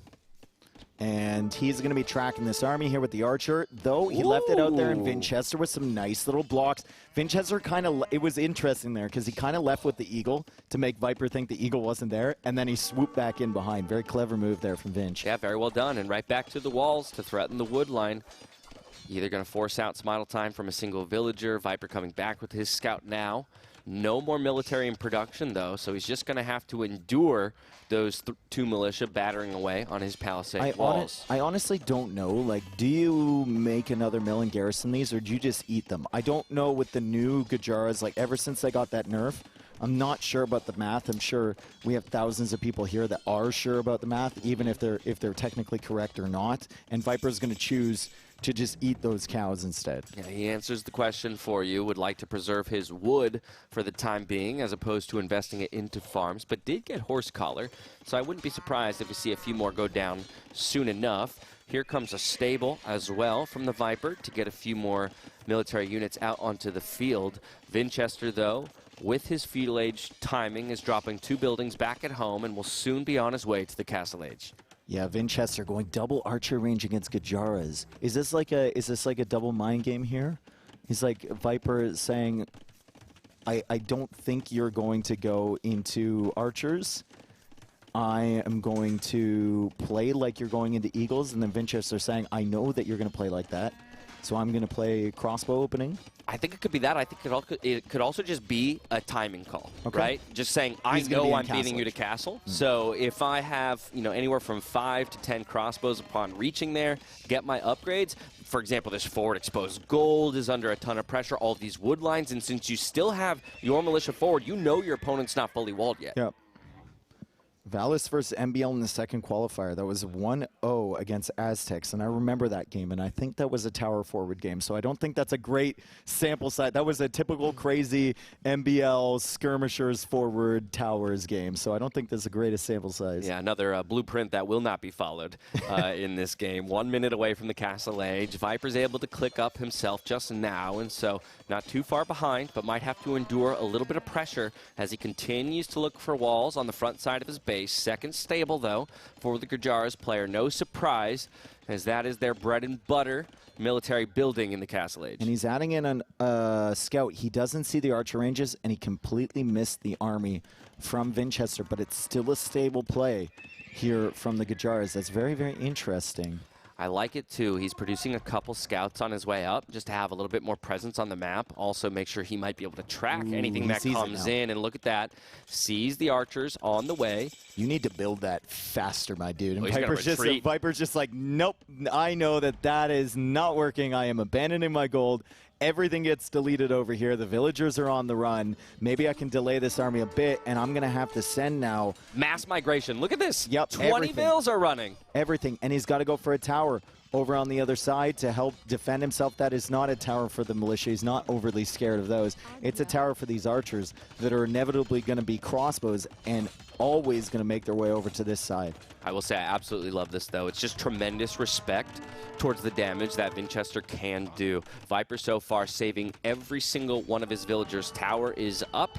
Small house walls around as well to make sure that no villager kills will be found. These are great house walls over there. It's just such a delay, right? But Vinchester has been providing the pressure all game. Vinchester is the first player to that second TC. Viper needs to go to the outside to get stone if he wants to get a second TC of his own. And it looks like he's got one villager on stone. Where's that? We're trying to find that vill, but we don't know where it is. He's sending it. He's sending it now. Out to the stone. That is definitely not. That is going to build a mining camp. That's definitely not a long distance. Oh, I can gather 35 stone villager or 25 stone villager. That would be nuts. That would be nuts. Okay, 2 Shivramshas going to find those crossbows in the center of the map, but unfortunately not able to push them back just yet. And the forces combine here for Vinch. Now 10 on the field. A much scarier number. Also take a look at those vill counts. With the second TC up and working away already, it's slowly climbing in favor of our Aztecs player. Yep, Siege Workshop now from Viper. The only problem I have with this, with Vinch, is you're kind of playing into Viper's hand, right? If you have crossbows, you're going to need Siege to support, but you can't have the Siege to support because of the Shivramshas running into Snipe It. So maybe he's just trying to disrupt Viper's eco until he can get his economy to a place where he can make that switch into infantry. Or potentially add in monks. Yeah, waiting to see a melee unit queued up in that singular barracks, or maybe a second one dropped in not too long. Still pretty low on the food count is Vinch, so wouldn't be able to produce too many of those units. Shivramshas, though, just going to avoid the fights for now. Yeah, I think with Shivramshas are kind of like step lancers, where there's rare occasions where you want more than like 10. But usually you get the maximum value from numbers like these, right? And this is exactly what Viper's doing. It just kind of hiding behind his walls with his economy. He's delaying the aggression here from Vinchester, as Vinchester has to pull his entire army back here to track those. And that's given him time to come out to the outside and get a TC on that stone. Yeah, so matching 2 TCs for 2 TCs. Also has a Siege Workshop. 1 Mangonel on the field already. A second one in production. So perfect responses here to the range play of Vinchester as of yet. Still waiting to see what else Vinch will lunge for in terms of maybe finding some more military control and damage. This is also essential if you're playing against Gajaras, Aztecs, especially if you're playing into archers. You have the house walls behind the palisades. Because Viper, if this was just a palisade, break through that, come inside. Except Vinch, full wall this base. He's keeping himself secure. The only problem I have right now, not going into infantry, like I said. He's not going into siege, and he's not expanding to the outer edges. Instead, here's the response. It's going to be monks, at least for now. Aztec monks, very, very powerful. Again, more HP per monk upgrade that comes in.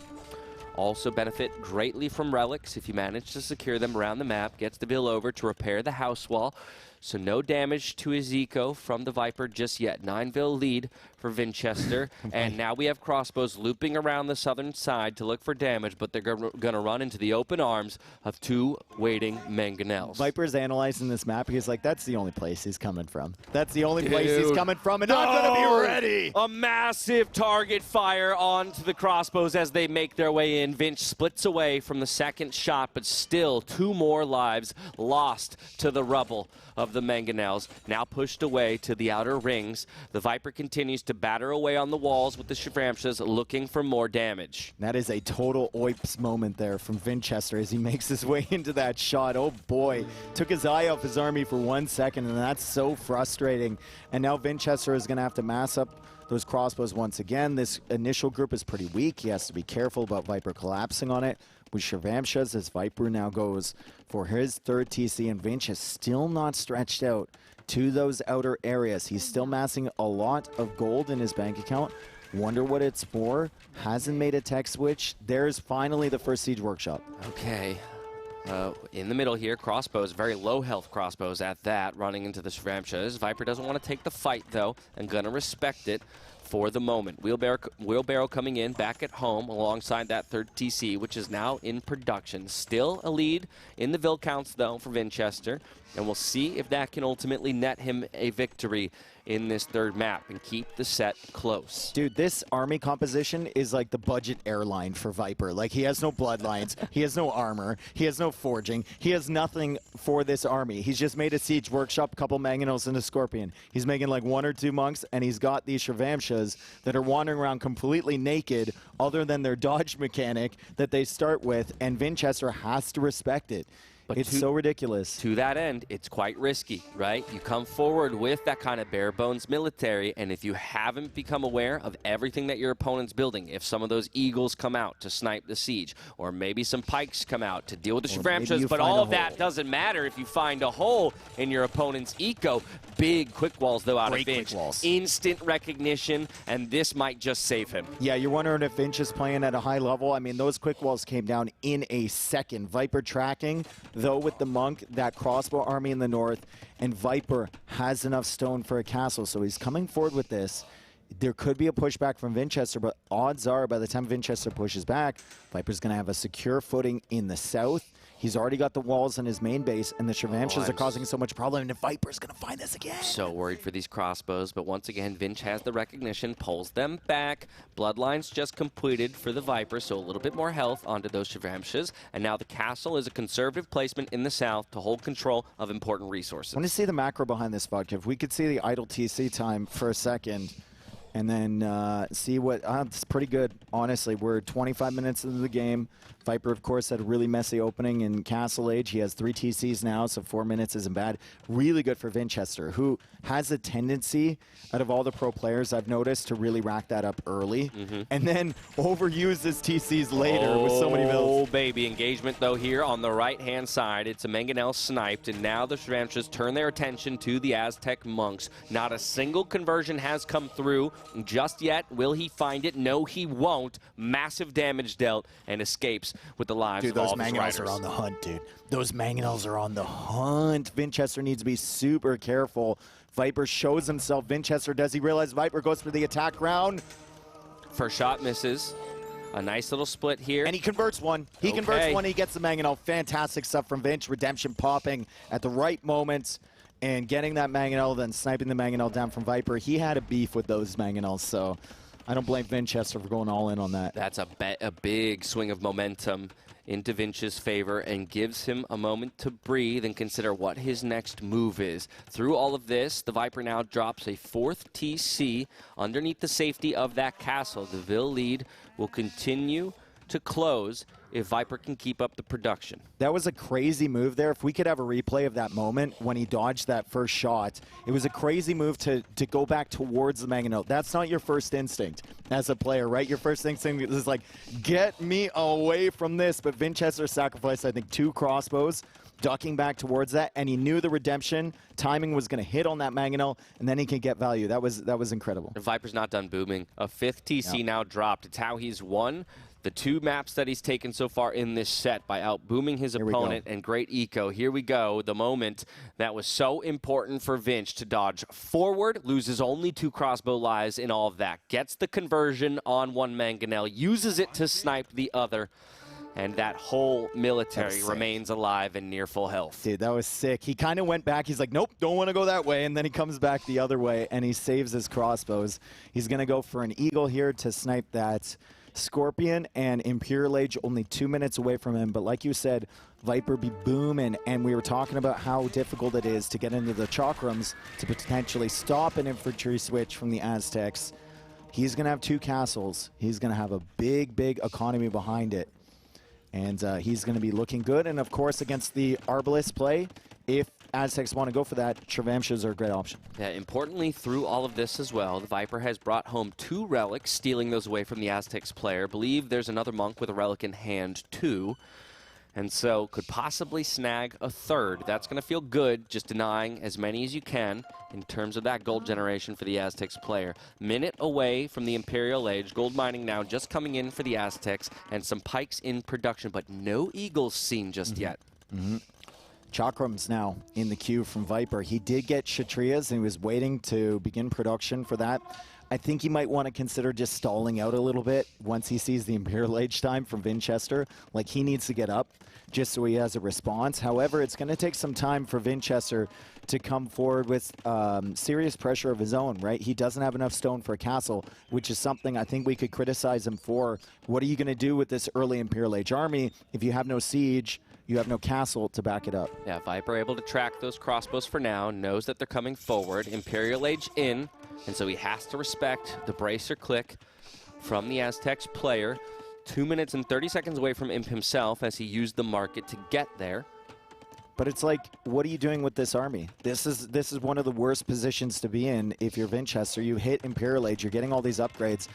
Your Arbalest can't take out TCs fast enough before Viper has units there to defend. They can't do anything against castles. You can run into the eco, but you're not doing permanent damage. You're just sniping villagers here or there. You're not really capitalizing on the timing. Now, all that said, no military production for the Viper as he's on the way to the Castle Age, and so really doesn't have, or to the Imperial Age. Thank you for that. You're welcome. Catch on that one, misspeak. But yeah, while he does have to respect the damage that these Arbalests can bring out, he doesn't necessarily index into a specific response. Lots of stables dropped across the map, which won't surprise anybody. For Gujar's player, great raid here onto the woodline that Vinchester has not seen just yet. And back at home, there was a Mangonel that ejected from that siege workshop, but got immediately sniped down by the Arbalest while they did receive a big hit to the face. I think Vinch, if he sees a Mangonel in that general area, he should just not go there anymore. Those TaToHs have gotten so much value. 15, 16 kills on those now. Forward Castle from Vinchester now coming down, but Viper is ready. He's got enough stone for a castle of his own, and this is what I was talking about, the timing on going out to stone. You want to synchronize that with Imperial Age. You want your army right there, so your castle goes up right as you hit Imp, and the Trebs come out. It is not happening. Viper's going to hit Imp. Perfect timing, and going to be able to treb this down immediately. Yeah, I don't love that castle placement from Vinch, especially with only 5 villagers working away on it. Also, peep the KDs in both regards there, Dave. We've got double the KD in total for the Viper. Hasn't lost a single villager the entire game to a player playing Arbalest. Yep, and you think about that crossbow timing in Castle Age from Vinch. He was in the economy from Viper. He forced everything away, but he wasn't even able to snag a villager. Now that we've said that, I'm sure a villager's going to die pretty soon. Yeah, that's why I said it. Yeah, that's why I said it. Said it now, yeah. We said it now because we want the game to even up, as Viper's still running around with that TaToH, being very annoying with that. These guys have 17 kills. Oh my goodness. It's Trebs right now. It's Trebs right now for the Viper to remove that castle. The only point of aggression and kind of a foothold here for Vinch. The castle hasn't even gone up just yet, and it's already taking damage.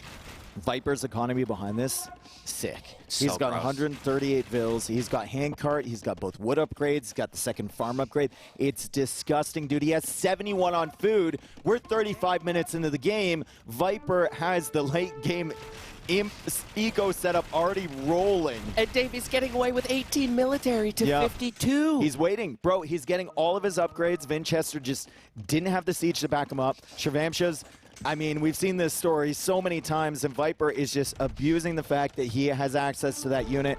Forward castle goes down. Arbalest doing nothing, it feels like, for Vinchester here. Yeah, more and more raids, more and more vills killed. The Mangonel does get a nice hit, but the Arbalest will make quick work of that. More upgrades flooding in for Viper, and we can start to see the queue perhaps take off from each of those military buildings. He wants to take the fight here on the hill against the Arbalest.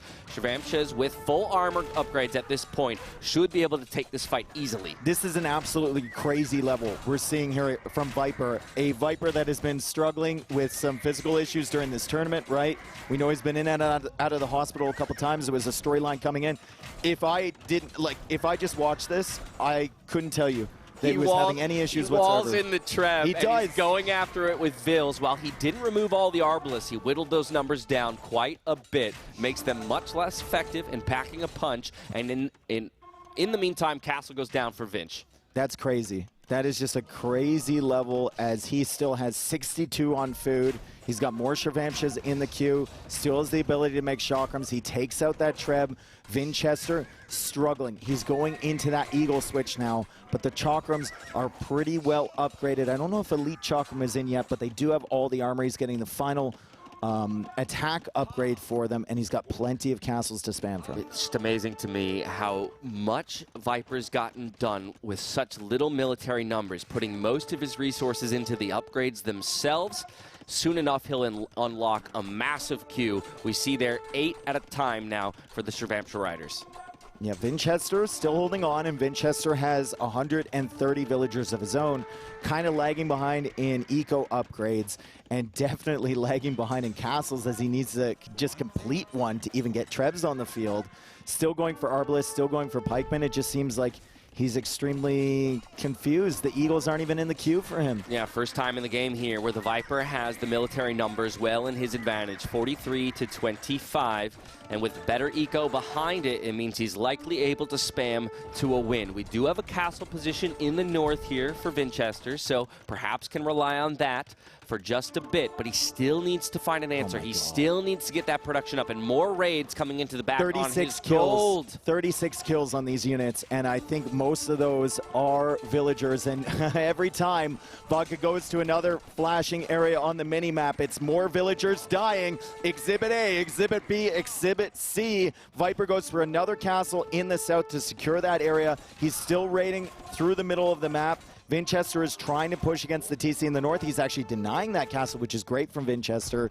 And he's pushing here, but it seems like only a matter of time before he has no economy left. Yeah, whatsoever. Small victories, and you'll take them where you can get them. But unfortunately, for every small victory, there seems like 1 or 2 small defeats. The kills on those Shrevamshires continue to climb as the eco falls for Vinchester. Now down to 84 villagers in total. He's being threatened to go below 100 pop total. You can see the sigh from Vinchester. Like, everywhere he looks, this unit is just in his face. It's killing villagers. It's killing siege. Viper is 3-0 up.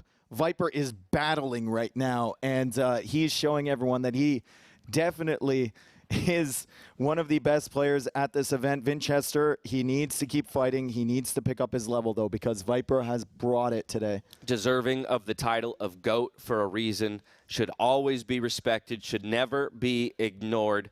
3 now on the board, only 1 away from taking the set and moving on to the round of 6 for Vinchester.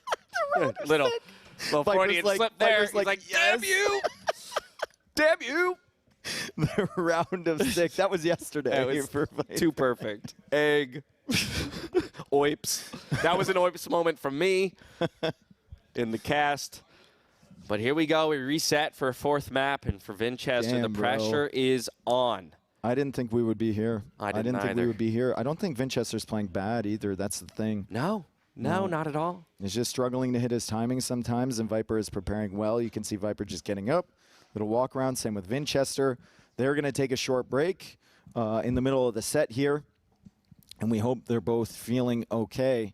I cannot believe, going back through that game, that the Viper did not lose a single villager. Not a single one. Until, like, well into the Imperial Age. Yeah, on that castle that he was trying to build on the left, I think. It was, like, the first Ville. It's crazy. He played wide open on the other side, but, like, the game sense was just on point, right? Like, he had the Shrevamshires in the center. Vinchester had to pull the whole army back. Vinchester loops around to the left. Viper's like, I know you're coming this way with the 2 mangonels, right? And Vinch takes his eye off it for a split second, just a split second, gets nuked, can't push anymore. Yeah, most of us still lose villagers to boar lures. Or at least it was actually an elephant last night. You're right, it was an elephant last night, so. Yeah. Those will get you. Those will get you. A little bit of a reset here, a moment to breathe for both players, and I do think that's going to be important for Vinchester to regain some composure here, right? We've got a live chess match here, TaToH and Jordan. We need them to rotate those so we can get a look at the board. Yeah, on our wonderful LeetDesk here. TaToH, who's winning? Himself, of course, naturally. Jordan, who's winning? Was that an indicator of me, I or? think he meant himself. I will admit, Jordan and I played a quick game of chess earlier, and he absolutely dismantled me. Did he actually? Yeah. He had a nice play, dropped a bishop of mine. That was maybe a bit of an oversight. And then I just kind of went for a really aggressive attack towards his king side. He defended incredibly well. Thought maybe I had a moment where I could find a checkmate, a cheeky checkmate. But in the end, all for naught. So he holds a 1-0 record over me in chess. Still waiting for the players to get back to the computers. Fortified clearing or Kawasan. Because here's the thing, the fact that you went for one of Viper's home maps early means that at this point, you have to make a decision between your two remaining. You could also go for Arabia. Heck, every pro player would be maybe happy to play that normally. I think you don't want to go down 3-0, so I think you go for one of your home maps if you're feeling really confident with your civ selection. I mean, you do have fortified clearing potential. Viper played Turks yesterday, I believe, and actually it was a decent opening against Liereyy. I think he had some chances there. Obviously, he wasn't feeling 100%, but still, he played pretty good. But Vinchester has Poles there, so maybe that's the strategy if you think that's a good civ matchup. Yeah, Poles have been a favorite on things like fortified clearing, Hippo Arena, and enclosed even. We still have that Kawasan hybrid map available as the only remaining hybrid map on the field. That's where I would wonder what your pick is. Do you go for Persians because of the docks? What are you picking if you're Viper on that map? Like, we're looking at that. Are you going... you could go Mezzo there. You could go Mayans and try for some early aggression, similar to what the Aztecs put down. But the Aztecs are a little bit more dangerous than the Mayans there. Yeah, you could go Burgundians. Really good question. If you want to go Boomy, you could go Berbers because of the fast villager speed there, potentially. You didn't play them on Outcrop, right? But they're really good on enclosed, so I don't know. Questions. Well, maybe the fact that we can't easily answer that question for the Viper would be the reason why Vince should go there. Yeah, maybe. Right? Just like, hey, I don't see... Sorry, that just broke my brain in this moment. I don't know what to say. I don't know what to... Bunch of Nillies in the background. Thank you, National Geographic. Now we see Nili. Hippos are so cute and so dangerous. It doesn't make sense. You know what I mean? Yeah, I feel like we need a David Attenborough. Yeah, Dave Attenborough. Animals like that shouldn't exist. What, hippos? No, I mean, is that like a statement? Do you want to make this publicly? Are we doing this right now? Are we literally doing this right now? I'm saying. Do you have an opinion about pandas? I'm saying when it comes to. I don't like this. I don't like this. We're doing this. I don't like this. I'm saying that when it comes to the animal kingdom, I want to be able to kind of get a correct assessment of the danger level of the animal by virtue of its, level of cuteness. There's a lot of ambiguity with a hippo. That's what I'm saying. Yeah. And that's scary. And you just want everything that you can't immediately identify. You just want them to... I want to know. If I come across, if I make take a trip to a foreign country and run into something I'm not super familiar with, I want to be able to tell just by looking at it whether or not I need to avoid this creature. You know what I mean? Okay. Yeah. How do you feel about pandas? Pandas, I'm cool with because I grew up in San Diego and I've watched pandas, man. They are just dumb. Yeah. They are really dumb. They are really dumb. And really lazy. They don't even want to keep themselves in existence. I know. It's fascinating. I know. Right? I don't think we should talk about that here. Maybe. I think we have the same opinion. Yeah, okay. Moving on. I'll tell you this much. I am terrified of snakes. That's my biggest animal. Snakes? Oh, yeah. They absolutely snakes are good, creep dude. me out, Snakes man. are great. Well, this is the only version here. of the snakes I like right here. Okay, this is a good snake. Yeah. Okay. This one can't unhinge its jaw and lunge at me. Well, you just haven't seen him, dude. I haven't pissed him off yet, I guess. Okay, here we go. Back into the set for our players. And it is that Kawasan map that we were thinking Vinchester might go for. And to answer the question of the civ choices, it will be Persians for Vinchester that he's resting his hopes and dreams on here of extending the set to another map. For the Viper, it's going to be heading towards the Berbers. And the Persians are very, very strong on both this and Frigid Lake, right, of course.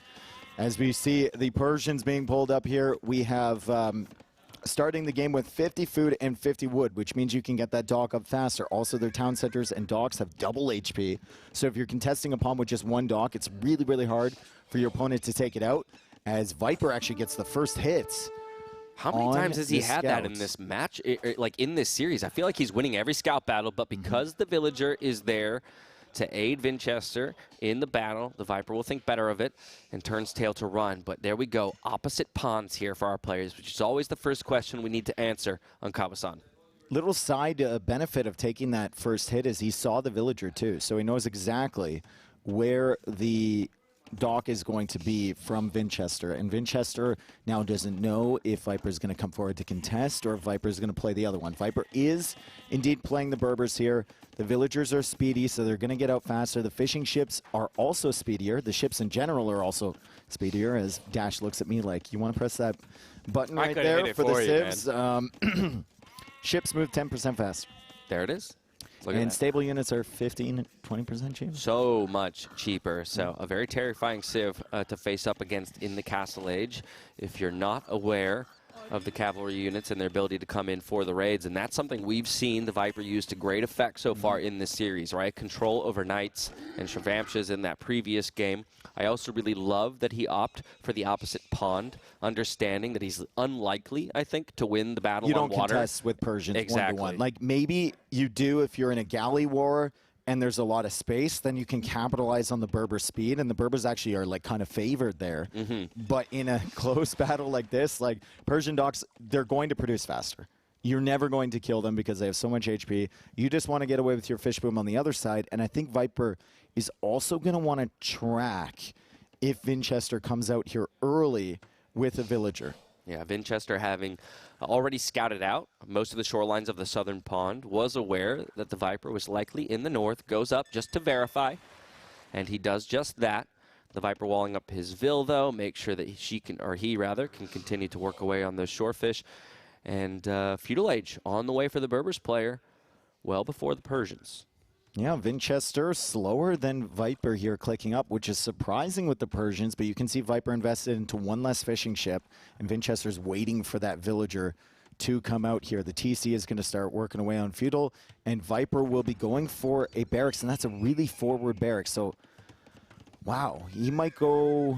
What do you think he's doing? Is he building that barracks and then sending the villager forward to dock that pond, and then just like Archer, maybe making a spearman to try and deny the villager coming out to dock his own pond or kill the villager on that pond? It's a really good question, but if we take a look at the mini-map, I do see that villager in the center moving down towards the south. If it was an archer range, he'd likely send a couple, and he probably wouldn't make that barracks there. He'd like made the barracks on the way. So I feel like he wants to get this villager before the second dock is placed. But Viper is just coming in, I guess. 3 militia. We have many questions. 3 militia, and yeah, this villager going to ignore the southern pond, but might get seen by the scout of Vinchester. Oh my goodness! Oh my god! What is that move? Ninja Vills! And it's 3 militia from both. Vinchester's going to go for a men-at-arms opening, and so is Viper. What a weird opening with him going forward with that villager. The men-at-arms upgrade is coming in from Viper. It is inevitable from Vinchester as well, as Viper has found an exposed wood line to hit. And this is going to be surprising for Vinchester, I think. He's going to spot that barracks. He's going to be like, why is that there? And now I haven't seen, and look at that. Redirects his militia just for a moment, but it's going to be the Viper who arrives first with men-at-arms already in. The walls come up, though, from Vinch, so fantastic response. And back at home, the Viper now choosing to take the fight with the Berbervilles just to give themselves the space to make it back to the TC. Yeah, and the quick walls come up. So he couldn't quite quick wall around the berries. That's going to be fine, though. He'll go to stragglers. He is docking with that villager, and there are the men-at-arms, and this game has gotten very messy as Vinchester now goes for an archery range. Archery range at home. He does have a fire galley produced already on the southern pond, so he'll use that to scout and look for a dock placed by the Viper, but hasn't found it just yet. Might get caught off guard by that. I don't think he's going to check to the south of his dock either. I think he's going to check on the far shore first. So Viper actually might be able to get some ships out of that. 2 galleys. I want to see 2 fire galleys before the Viper shows himself then, if that's the case. Unless Vinch finds him here. And Vinch is not. He's just patrolling on that side as we see a villager now attempting to go up for that dock to contest the pond. Viper loops over there, and he's like, I know at some point you're going to come over there and make a dock. I'm not going to let you at all. I'm going to go for an archer range of my own. I'll let you take my mill, but I'm still harassing your economy. What a find by him. Now putting pressure onto the Palisades, that protecting the gold. And hey, fishing ships actually the ones to find the dock because of their move over to that deep fish. And so in the water battle, it will be a 1v1 currently, but the Viper with the repair bill, shortly behind. Yeah, as the scout is being targeted there, I wouldn't mind to see the scout come over and explore up north around that pond or maybe down south as Vinchester uses the fishing ship to block, and Viper's villager is repairing from Narnia on that boat. Can we zoom in on that? Like, how far? Okay, never mind. Get back. It was good, though. Extendo reach in that, but both players going to be able to repair their fire galleys. A second one onto the pond here for Vinch gives him the numbers advantage for the moment. A skirmisher out onto the field to push these man-at-arms back, but the mill did go down, so forcing at least another 100 wood investment out of the Viper. It's going to be an engagement with the man-at-arms, but right now, Vinchester taking much better trade in that regard. 3 for 1. Yeah, that looks like that micro scenario all over again with Hera and Liereyy there. It was a good engagement for Vinch even before the archers arrive. And he's going to be coming in towards this woodline Viper, though, with Skirmisher, with an archer. He should be able to defend. He's going for the blacksmith, for fletching. Vinchester behind this. Lots of food in the bank. Might be thinking about potentially a market of his own and trying to get up to the Castle Age for potential knights, which could be really, really devastating here, as he's still doing decently on the water, although I think Viper just demoed 2 of his fishing ships. Yeah, look at that. Taking out some of the eco. Don't have anything that you need to defend yourself there on that southern pond.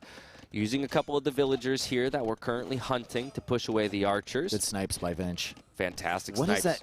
You see that scout just get pushed through another dimension, like right through those villagers? That was interesting. Yeah, very, very peculiar. But through all of this, 3 eco kills for the Viper, 0 for Vinchester, while the militaries largely trade evenly.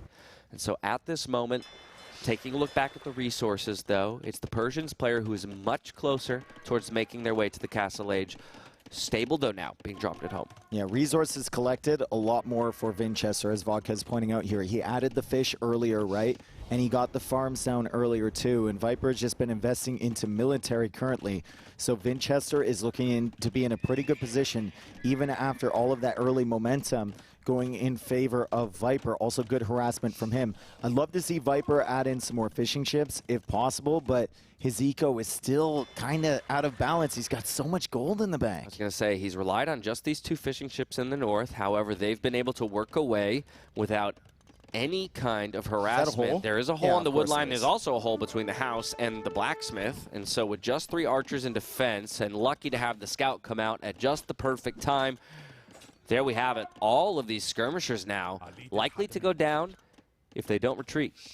Yeah, that was a good addition of the scout. It's going to delay his Castle Age time a little bit, but it's going to push this whole army back. Vinchester will have the map control. Viper's resources, though, he's done something at home. I think he's added a bunch of farms or something, or maybe came out to those berries again, because his food count is climbing. His gold count has kind of stabilized around 300, 400.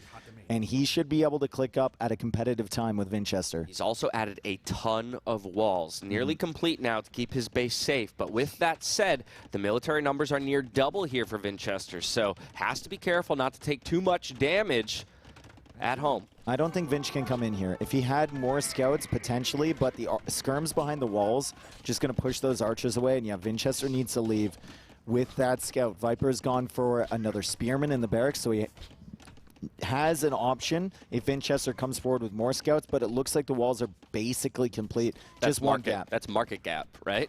He literally left enough spaces exactly for a market to complete the walls. Vinchester not moving down towards the south to try and find his way into the back of the Viper's eco. As I say that, the Viper makes me a liar. I believe it's now Palisades to complete the wall. Down in the south, Villager found himself a little out in the wilderness and will pay for it with his life. Can't quick wall that. There's archers there. He can't quick wall that at all. And finally, Viper finds the deep fish. He's been taking that short fish or the box turtles or whatever for a while up there. You can tell he hasn't been super focused on the pond. Viper's about to click up. He hasn't sold his stone, hasn't even gone for a market at all. Vinchester, though, already a minute and 30 seconds away from reaching Castle Age, and he could have potential of night raids. It's a good thing that Viper full walled here. Yeah, lucky to get those full walls up before any archers make it in. Castle Age on the way, but Vinch already almost there. Bloodlines picked up for him, as well as an extra archer armor for those archers. Stable being dropped now for the Viper. Thinking about what he's going to go in the Castle Age has stopped the archer production. Still 500 gold in the bank, so a little imbalanced in his eco. It should be fine if you're going for stables, and I think he's going to add some more. And if we're playing into that, you know, Knight Camel approach, I definitely favor the Berbers because of their discount, and the Berbers long term with that approach are probably going to be a little bit better than the Persians too. So Vinchester is going to need to really capitalize off this faster Castle Age. Viper, though, with these walls and with the amount of resources he currently has, seems to be in a position to defend. I'd say Vinchester has a slight advantage right now. I wouldn't say it's huge. Yeah, needs to be careful here, though. Outside his walls, when your opponent hits Castle Age and has archers forward, maybe wants to take the fight before the crossbow upgrade comes in, but is lacking the armor for himself, and that means Vinch takes a great trade so far as long as the micro's there. Yeah, Viper's just trying to find value now, and he's managed to kill like 2 crossbows. It's not that great. The crossbows will continue pushing. Now Vinchester going for the monastery because he knows exactly what Viper is going to be teching into, and also Vinchester, this earlier Castle Age time, these crossbows, even though they're not going to do a ton of eco damage, they've purchased map position for him, and he can go for all of that free food in the center. Yeah, does find one Vil kill, though, on the house walls. Monastery now being dropped at home for the Viper to match the monastery of his opponent, but Knights already on their way forward, and as you mentioned, control of that center hill means lots of food and a good launch point for attacks. Yeah, that's also one, that's the main gold from Viper, right? His secondary is out front, and then he's got the one in the back, so he has an option to leave, too, if Vinchester kicks him off of this, but it's going to be tough for Viper, especially if Vinchester holds this map control for the next couple minutes. That gold being harassed right there, that's gold he needs to put into Knights, and you can see right now he's got 0 on it. It's looking good at the moment for our Persian player. Perhaps now very grateful that he banked so much gold, though, is the Viper getting pushed away from his main gold while dropping a second TC with, of course it was. It's always part of the plan. And there it is. The TC goes up just in time to meet the Knights upon entering the eco. With 3 Knights wrapping around, though, from the Viper. Can't take the fight up against the crossbows and Knights of his own. This is a fairly solid advantage now that Vinchester has found himself. Eco lead, military lead, and pressure in your opponent's base. It's interesting, too, because if you're Viper normally, what you would play against the stables is camels, right? But because the crossbows are there, you can't really play into camels. So as long as Vinchester keeps those alive, it's going to be forcing Viper into Knights, which isn't the worst option in the world. But they are slightly more expensive, and he has actually made his way out to that gold. He's going to wall behind the palisade walls. Vinchester's still really unable to do damage, but Vinchester already on 3 town centers, and of course he's got all of the berries in the center. Viper is now sending a force. He's going to try and raid. Yeah, 3 town centers and 25 villagers on food currently means that he can keep up production of those villagers through all the TCs and even support his military push with more Knights. A siege workshop going down that Viper will get vision of just now, but looping some Knights around the southern side to try and look for some damage. Through all this time, Vinch hasn't gotten all of his walls up. So if he's not tracking it properly, we could once again see the trend continue from the first 2 games. There it is. Quick walls go up around the wood lines. 4 now, not complete just yet. Yep. I also saw him, I think he started on the one in the north. The wood line in the north, because I saw those foundations come up on the mini-map, and it was like immediate. As soon as these Knights headed forward, it's just house walls everywhere. Not bothering with palisades anymore. He needs like walls with a lot of HP, because this is a lot of Knights now. It's very deadly. Viper, a little bit more comfortable, right? He's got the full walls. He doesn't have to worry about the quick walls around the wood lines. He can just house wall behind his palisades, but he's still unable to really push up this hill, and he hasn't done any damage to Vinchester just yet. We look at the villager counts right now. 67 vills for Vinchester, 50 for Viper. Vinchester is way ahead on economy. Yeah, it just keeps climbing for our Persians player, and again, he still has that siege workshop in the middle of the map. No mangonel just yet, so it hasn't netted him anything. The Viper running his knights around the southern side. They'll get seen by these fire galleys, so at the very least, Vinch knows where they are, pulls the fire galleys back before losing any.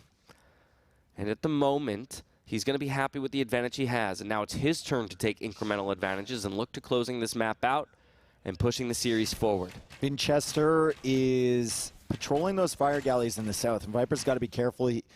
He wants to grab that relic, but if he walks along the shoreline, the monk's going to get roasted. So I think he's going to take his sweet time and go all the way around and snag that. He's also adding another stable here, but Vinchester, like I said, he's just got that perfect position on the middle. He still has the crossbows alive.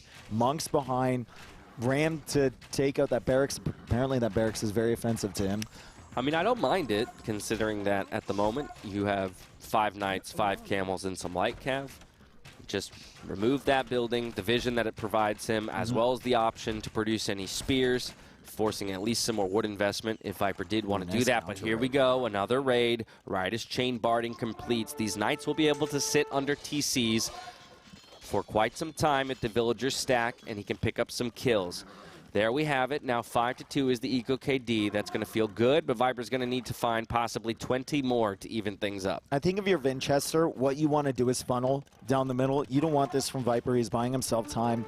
You're going to have to wall on that side. You can wall to the lake and then wall from the lake to the edge of the map. Like, as soon as you know where that Knight Army isn't there, I think that should be the priority. Or adding a TC could also help. It's going to be a little bit more attention given to that area if Viper does come to raid, but you should be able to keep your villagers safe, and I think that should be the priority, because right now you're favored in position, right? You want Viper to fight in the center area. You don't want him picking away at your eco. Exactly. Not much more needs to be done than what Vinch is doing currently to take the victory. Just needs to make sure that losses aren't too great against the Knight spam of the Berbers player. There are 4 stables on the side of the Viper. Coming in with the Knights now. Chain barding is in. Monks looking for the conversions, and one will go over, but all of the Monks go down, and now the battering ram is under threat. Oh, and Viper's found his way into the crossbows. Vinch hopping in the TC, hopping out the other side. What a push from Viper. Oh my god, Viper is 30 villagers behind almost, but he's just spamming knights from 3 TCs. Military count 27 to 24. Camels coming in.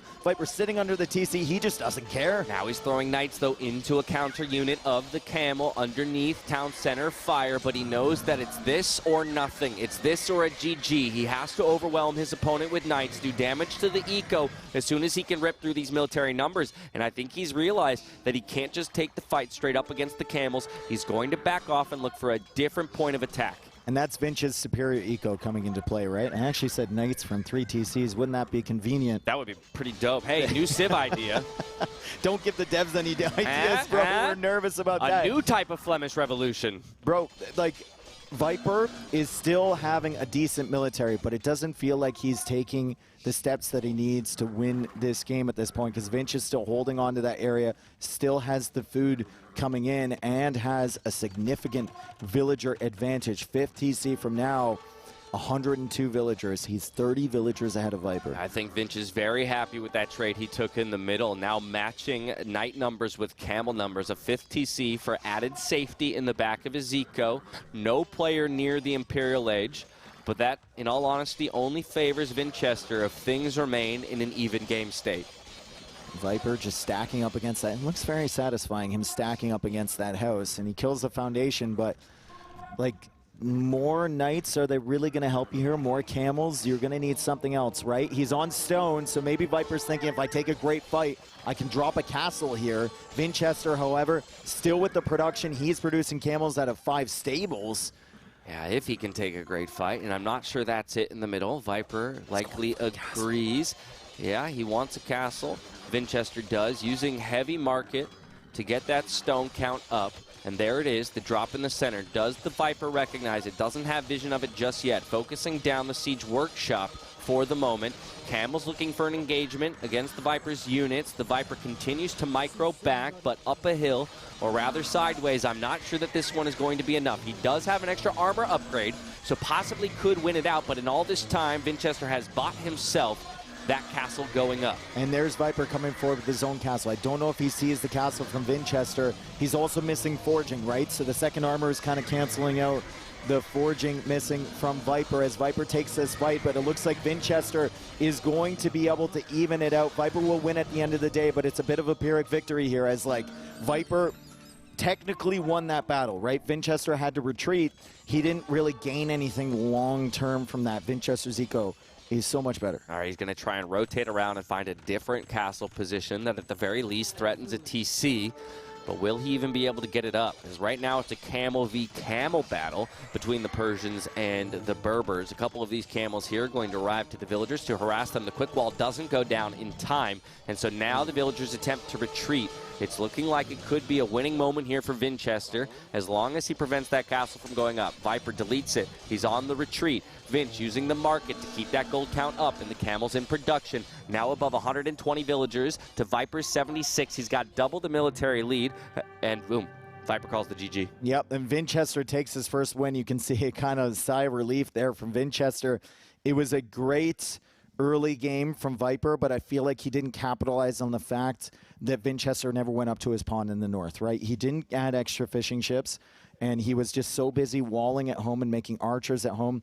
Obviously didn't have the wood to do so, but Vinchester made the extra fishing ships at the bottom, got his farms down early, hit the time into Castle Age, and then was able to come forward with that TC and never look back. Yeah, fantastic defense as well against the attempted raids from the Knights, kind of in mid-Castle Age there, right? Getting the recognition to get the quick walls up. Could have been disastrous around the wood lines, but instead saves all those villagers, gets multiple TCs up, controls the middle, and then again, camels v knights, camels v camels. When you have the better eco, if you're matching unit for unit, it's always going to go typically the way of the player who's got more eco behind it. Yeah, and I don't think Viper should be too worried about that one. I don't think he played that bad really in any mechanical sense. I mean, I think at one point at the end there, he did delete a villain instead of the wall that he was trying to wall in around the castle. I think that's what happened. That's hilarious. But other than that, like, I didn't see any real mechanical errors. I think he took some good fights.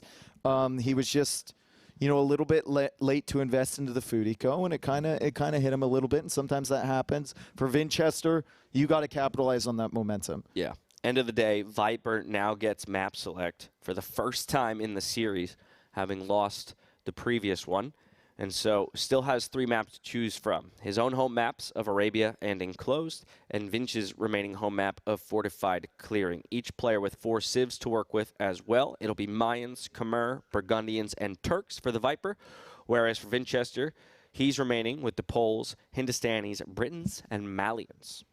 What's your opinion on flamingos? We'll just go through like the tier list of animals. You had a pretty aggressive opinion on hippos, and this is a hippo-themed tournament here. You know, the fact that I don't have an immediate answer for you is a little concerning for myself. They do bend the wrong way. I'm not sure about which is that was so fast, bro. What? That was like literally 5 seconds. How do we get a flamingo background? These guys are 2,500 rated in 5 seconds. Get these guys in the tournament. What the hell? That is faster than Viper's quick walls. Wild. Fascinating. And just like that, I don't have time to answer the question Buddy about the back flamingos. there was like, as soon as I said flamingo, he's like, I've been waiting my whole life. Dude, swear to God, the tab was already up. It had to have been. It had to have been. But here we are, a minute into map number 5 of our best of 7 between Vinchester and the Viper. It will be Vinchester in the Hindustanis, or playing as the Hindustanis in the red, whereas the Viper is going to lunge for his Mesosiv in the Mayans. This is what you wanted to avoid. This is what you wanted to avoid when we're looking at this draft. TaToH mentioned it. I've been saying it for like many months. Ever since Hindustanis got Ghulam, Mayans don't really have a solution to that unit. You have to do something early with them, whereas Hindustanis, your win condition is just getting onto stone and getting a castle up. Okay. And the stone is in the back. So maybe this is a fantastic Civ matchup for Vinchester.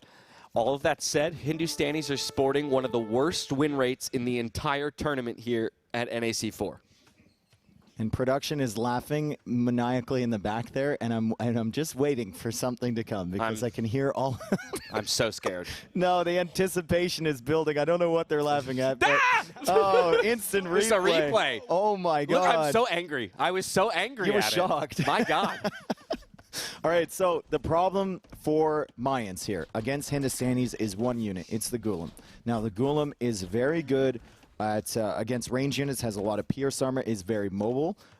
They produce quickly from the castle, and they have pass-through damage. So if you're going to crossbows with Mayans, the Ghulams will absolutely destroy the crossbows if your micro isn't on point, and eventually you're going to slip up. Golems also have bonus damage against Eagles. Yeah. So it's just like, where do you go here if you're Mayans? You don't really have any option whatsoever against them. Maybe if you get enough plumes masked, you can, but like I said, you look away for 1 second, your plumes are dead. Yeah, makes me believe it has to be damage early. Yeah, then, right? exactly. As you mentioned, don't let your opponent get to that point. And as we see the Viper moving forward to drop a barracks, it could likely be some Dark Age or early Feudal Age pressure from him. Vinchester, though, first to click up to the Feudal Age. I do just want to take one more moment to talk about the maps, because while you mentioned very safe stone in the back for Vinchester and solid walling potential at the front and north of his base, he has a really exposed main gold and a hill directly in front of it. We've seen a number of games hinge on main golds and hills right in front of them throughout this tournament. So maybe that's something that the Viper can't abuse. Forward to scout his opponent already.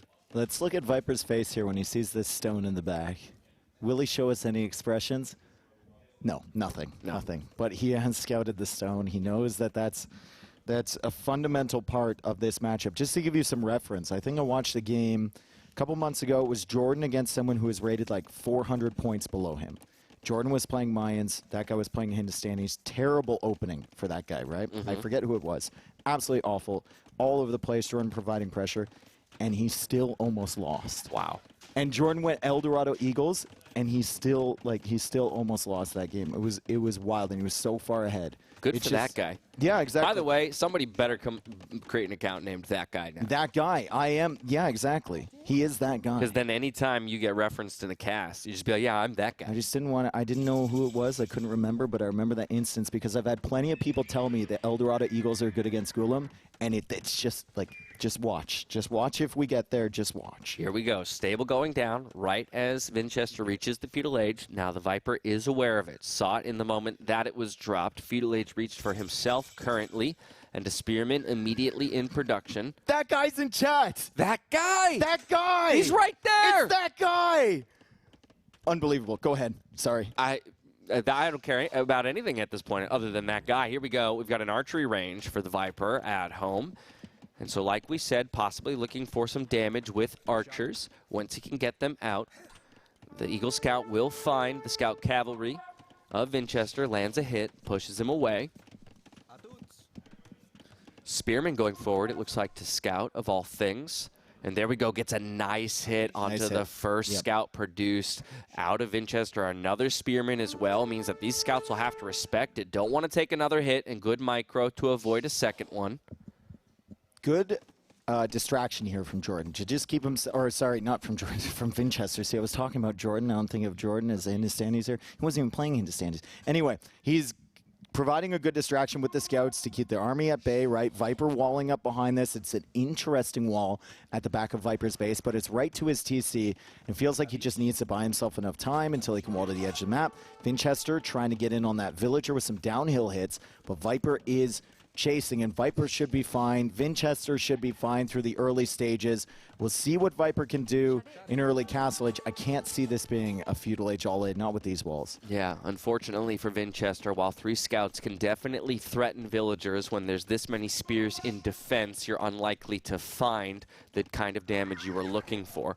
We'll stop producing those scouts as one falls down and a third one arrives to replace it.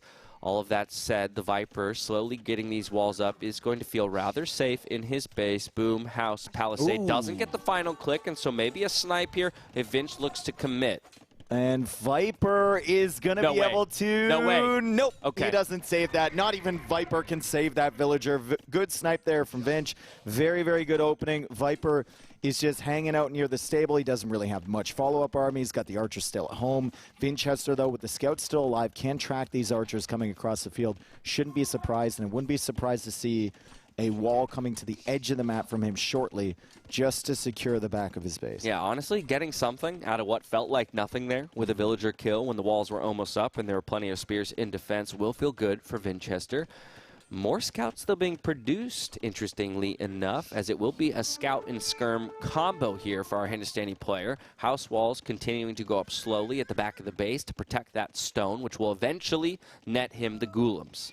I kind of like this, right? You're just keeping a map control with the scouts. You got some skirmishers in defense. You know you can just take it slow and steady and then eventually make your way onto the stone. There's no reason to rush it. You just keep Viper investing into walls, keep Viper's military at bay, keep yourself in a good position, get your farm can up, and then you can get to Castle Age at a reasonable time. Yeah, scouts and skirms come forward, baiting that spearman back towards the skirmishers to remove him from the map. The walls for Viper in the south are almost complete. Interestingly enough, though, he'll have to be careful to recognize that the right-hand side of his base isn't actually fully walled, as units could loop in around that side if they become aware of it. But for now, he's nice and safe. Vodka also showed us there on the left-hand side of the map that some archers are going forward for the Viper. Will still be some time till they arrive at his opponent's base and can maybe find some damage. Mark it up. Look at how sneaky he's being, though. You see so sneaky. How sneaky? Because he knows about the scouts. So Viper, in such a Viper-esque move, is like, I'm going to hug the edge of this map, and I'm going to show up there, take my time and show up there exactly when I hit Castle Age. Oh, boy. This could be so deadly, too. And once again, it's that exposed front gold right below a hill for Vinchester that could be rather dangerous. But I called out the hole at the back of Viper's base.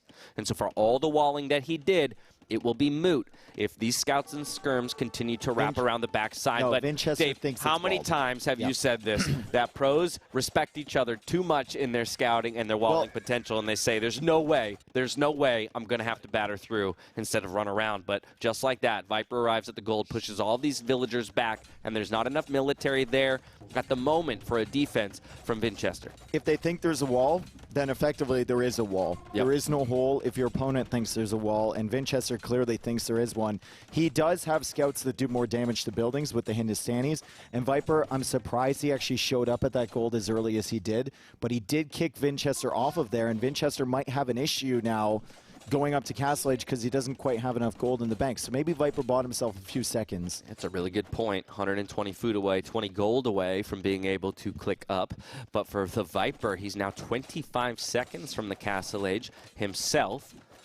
Question is, what's he going to do when he gets there? Second barracks and Eagles in production. By the way, just ejecting them through a small hole in his walls there and looping them around. Once Castle Age comes in, could be a nasty timing to remove those skirms from the field. Vinchester clicks up. He's already on stone. He's got 200 stone in the bank here, and he's got 6 villagers mining. So by the time he reaches Castle Age, he'll probably add a few more there, and he'll have enough for a castle. Like I said, Ghoulims do get bonus damage against the Eagles. Also, the scouts are going to chip away at the Eagles initially. Viper is going to be producing from how many barracks do we think? I think we saw 2. Still just 2. Second armor coming in. A monastery as well.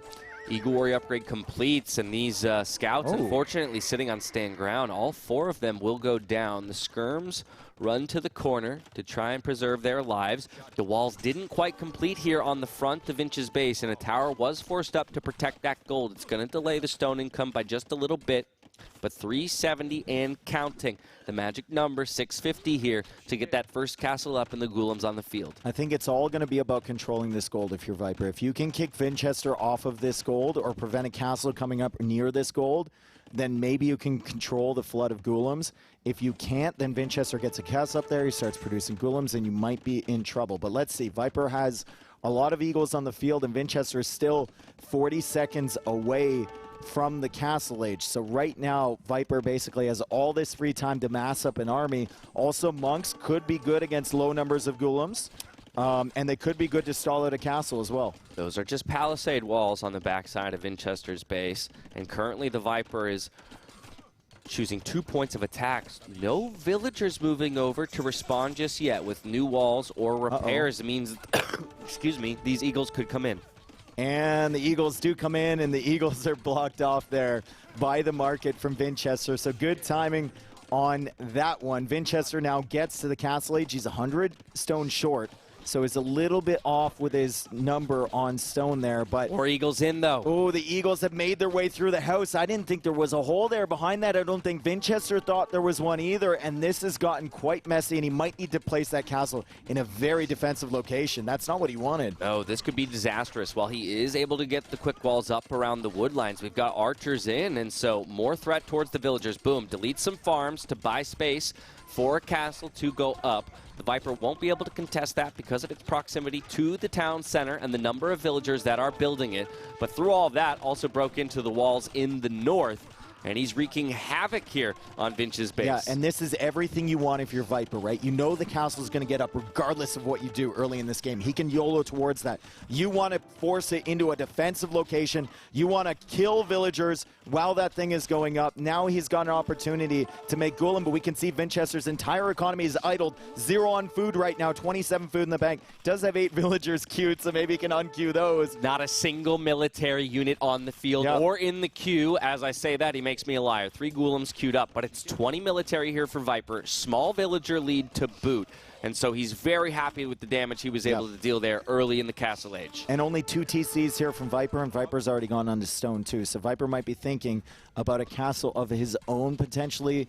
He is still kind of controlling that wood line. He's making things very, very messy for Vinchester. But remember what we said. This game continues, and it's a massive Golems against a massive Eagles. The Golems will win out in the end. And I think Viper's going to be feeling the strain a little bit here as the Golems come over to kill those range units. Monks will deal well, though, with 1 or 2 Golems at a time. Yeah, you've dealt good damage, but I don't think you can rest on your laurels. He transitions that conversion over to the second after the delete comes through. It was at least a good call-out by Vinch on which unit was being converted, but still loses the second as a result. 3rd TC now going up at home here for the Viper, having seen the investment into the castle, knows that he has the option to extend a big lead. Boom, great wall off. Real quick there with the blacksmith for Vinchester means that no more Eagles make it into the eco. And Viper is bringing back relics already. Very Viper-esque, right? Viper already has 1 relic. He's stealing the one near Vinchester's base. Golems are going to go over and deal with those Eagles. Only forging upgraded on those so far. Vinchester's eco is still running pretty far behind Viper's as he gets a university up. And it looks like Viper is done queuing Eagles. He's just got 1 monk. And that's it. What do you make of the university going down? Okay, fletching now being brought in, but not a single archer on the field. What's the tech you're looking for? And you're nowhere close to imp. I don't know. Okay, ballistics. I guess it's ballistics, but for what? You don't have any range units at all. Yeah. Usually you want to get ballistics once you already have range units. Maybe it's just for his town centers. Maybe it's for a potential castle. Maybe he wants to go like guard tower defense. I don't know. Yeah. I really don't know. Just a peculiar timing on that. But hey, he hasn't been under threat himself back at home in quite some time.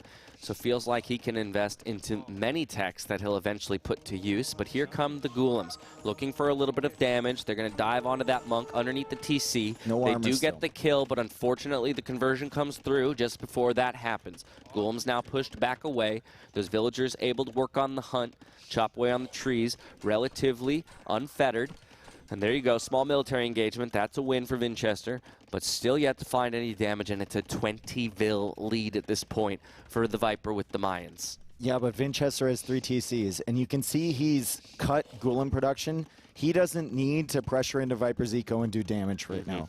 All he needs is this game to stalemate out. If they get to the late game, his unit composition is going to be better. It's not just the Golem, by the way. Like, the Hindustanis also have access to, like, bomber cannon. They have access to units that Mayans can't even produce, right? Like stable units as well to deal with any potential monks. So it's kind of really, really tough for Viper. Yeah, the Viper going for a castle placement at the front of his base, able to micro back the weak villager so as not to lose one here in the castle attempt. Eagles push the Golems away.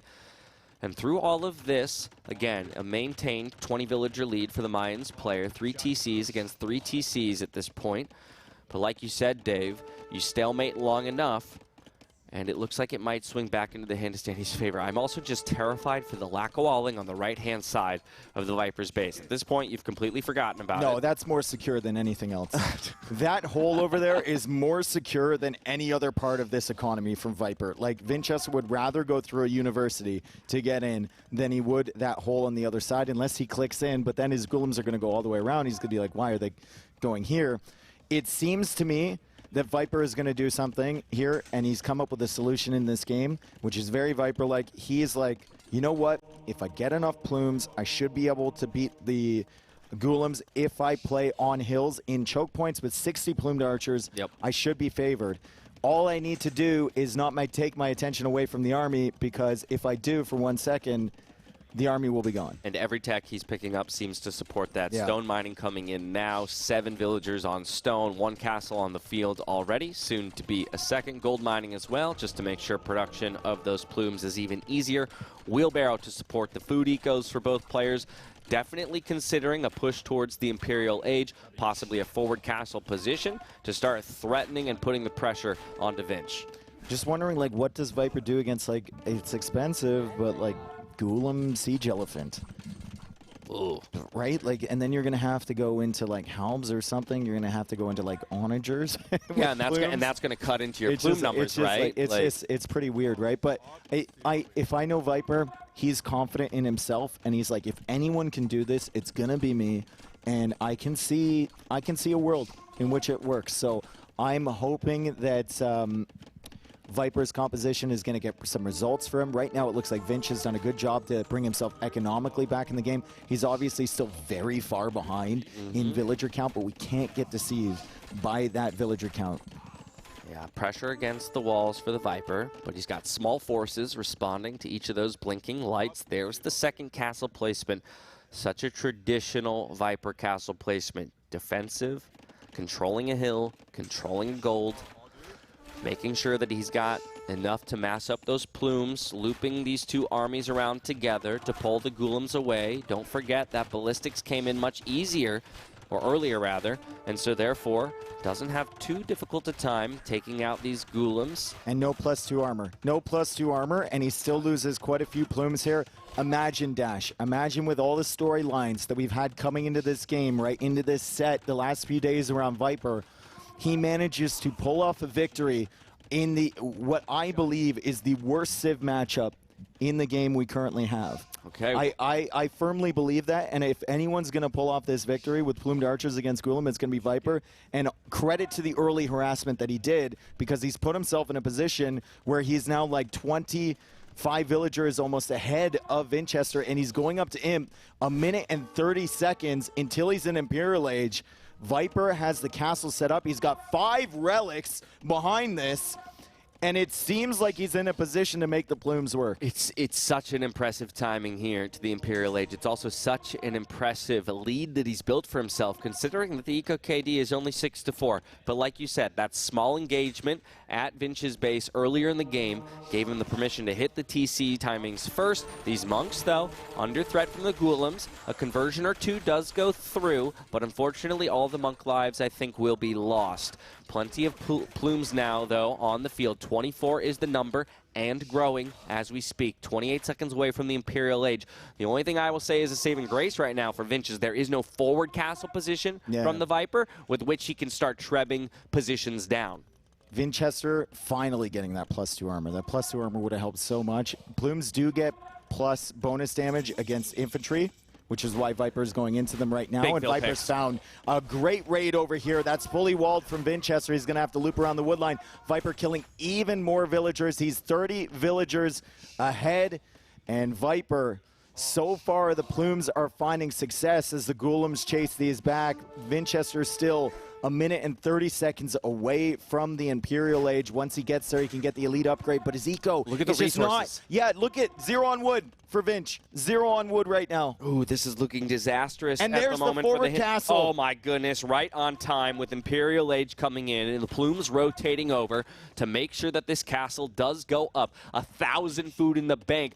Elite plume clicked already upon reaching the castle age. Chemistry as well. The archer armor, conscription. He's just full pedal to the metal. Again, he understands this matchup too, Dave, and he wants to close it out. Like I said, if there's anyone to do it, it's going to be Viper, and he has the confidence to play this way. The Golems are coming out. Viper needs to be careful this castle doesn't get denied. I would expect to see quick walls here if he's on his game, but the Golems are in already, getting some of that pass-through damage. But plumed archer, elite plumed archer comes in, and elite plumed archer versus non-elite Golems, especially if they're not attacking, going to do pretty well. Vinchester is going to have to kill time until he can get his elite upgrade. Bop, there it is. Elite Golem on the way from him. He will need some more castles, which he has now on the left. Dash and I are almost literally in the screen right now as this moment is getting really intense here. It's a single unit versus a single unit on the field right now. A third castle for Vinch way out to the left-hand side does mean that he can at least guarantee some Golem production.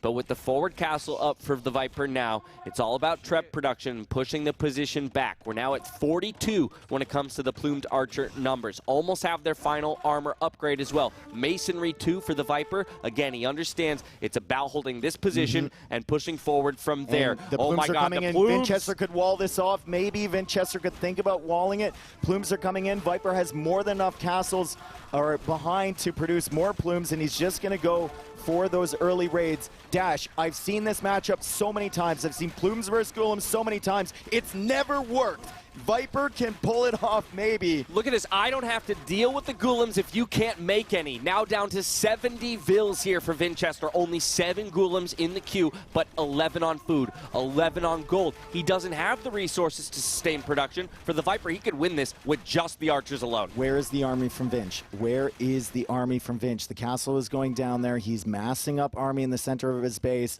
Viper coming around this side. It's a weird castle stack on the left side. Golems now coming out for those plumed archers, and these plumed archers are not going to be able to hang around in the back of his base for very long, but Viper has more where that came from. He's got 58 on the field. He's got 9 in the queue. Bye-bye plumes as the Golems clear up the army in the farming eco, and Viper is coming forward with another castle. He just doesn't care. It's the last stand here for Vinchester, and it is a good cleanup, but as you say, as quickly as plumed archers fall, some more are being produced and onto the field. It's a 4th castle now going down onto the map for the Viper. A great position here to threaten that gold. TCs and castle placements from the Hindustanis player. The Golems are coming forward looking for the snipe onto the Treb, but the plume numbers are pretty good, and so will they be able to make quick work of them?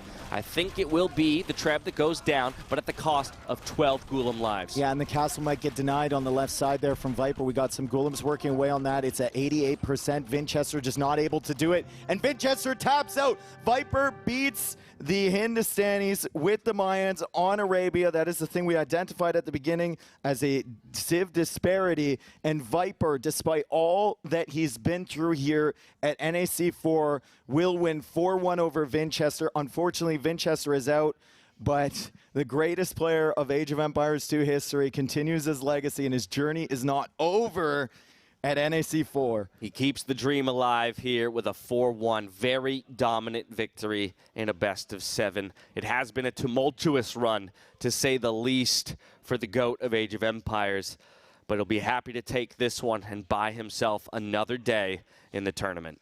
And he just bought himself so much time, didn't he? How fast was he up to Castle Age? He was like 3 minutes ahead. He was like 10 villagers ahead. He had all the momentum, and then he went into the plumes, and it was just such a confidence play. It's something we've seen from Viper so many times in the past, and he did it again today. Vinchester, so sad for him that his run here is done. I mean, he played more games than probably anyone. Head should be held high. Yeah. His group stage was absolutely brutal. The number of times he fell down 3-2, again, shows you his potential to beat absolutely anybody in this tournament. And unfortunately, a few of those sets just didn't go his way. He ends up in a matchup against the Viper and will fall this time around. But head can be held high, I think, with his showing overall. Imagine that. You get into the playoffs, and it's like you have to go through multiple rounds of playoffs, and your first opponent is Viper. It's the Viper. Yeah. You're like, you're supposed to be seed 2, bro. Yeah. You're supposed to be the last person I face to get to the finals or something like that. Instead, he runs into him in round 1, falls down this time around. What a showing, though. What a recovery from the Viper. Again, I'll mention that in 3 of his losses, they were all 3-0, right? So, again, it's just been a roller coaster of a ride from him. And you see Viper over there. We're not going to get a winner's interview. I think he wants to recover. So we're going to pass this one over to Nili. But Dash, it's been a pleasure casting with you again, and I'm glad we got to witness that. I know, like, every time I talk about this matchup, I know there's theory crafters out there that say that, like, Mayans are so much better. There is a snake. There is indeed a snake. Dash is, wow, I didn't realize it would be that violent. Anyway, like I was going to say, there's always people that say, Dave, you're out to lunch, but I've seen it hundreds of times, it feels like at this point, and Hindustanis always win, so that's a super impressive win for me. All right. From Viper. My blood's pumping. Yeah. My blood's pumping. With that, we're going to hand it over to Nili. we'll see what we're doing to close out the day. Holy crap. Oh god, okay, whoopsie. That was quite a reaction. Yeah. Well, that was... Now I'm scared for you. Do you want someone to join you? Yeah, you can join for sure.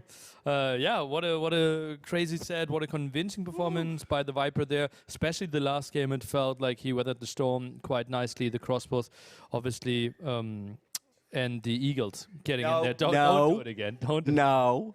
Dave. So mean. And yeah, maybe we take a look at the bracket and think about what's coming our way.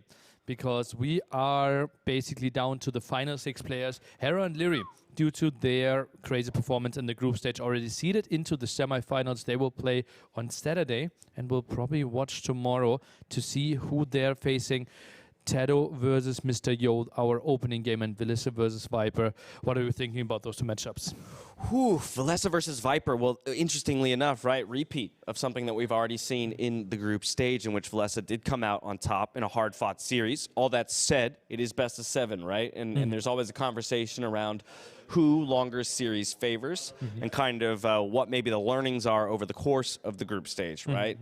What information have we picked up about relative civ strength, tendencies of opponents? And I will say I felt a lot better about the Vipers draft today than a number of the ones that I had seen throughout the group stage. The Japanese picks twice were a bit surprising to me, right? And also, it feels so long ago, right? It's the same tournament, but actually it will be 6 days in between the 2 sets, right? True. The 3-0 and now the best of 7 coming after it. So maybe he has enough time to reset himself. As we mentioned, best of 7 could be better for the Viper there as well. Villese, we asked him on the couch. He still sounded pretty confident. I mean, I'll be honest, I would still consider Villese the favorite in the series tomorrow. I think a lot of people want to give the credit to the GOAT, and credit where credit's due. He showed up in a big way today, but I will contest that it's forever Viper's worst matchup going up against Villese. Maybe you can ask Mr. Yo what he thinks about the matchup for tomorrow, right? Mr. Yo, what are we thinking? You're facing TaToH tomorrow. Okay. And I'm glad I had a chance to revenge, hopefully. TaToH is smiling there. Will he get Will revenge? Response? He will smile tomorrow. He will try. He will try. He will try. Measured trash talking here ahead of a big matchup tomorrow. Thank you, Matteo. Yeah, so that's going to be interesting. Obviously, best of 7s again. And today was crazy support-wise. Like, endless amount of gifted subs. Obviously, we are nearing $63,000. 100% of the donations are going into the prize pool there as well. Players are really happy. And, like, we have a crazy, like, connection when it comes to the community and the players. And I absolutely love it. And players are so happy. Like, they are kind of cheering with the chat. Oh, absolutely. I mean, it'll never cease to amaze me how incredibly inclusive and lovely this community is. As you mentioned, the support that we've seen so far already, and still a few days left in this tournament. Players are going to walk home with more money than maybe they originally thought, and even more incentive to fight harder in that bracket and make it all the way to the final day.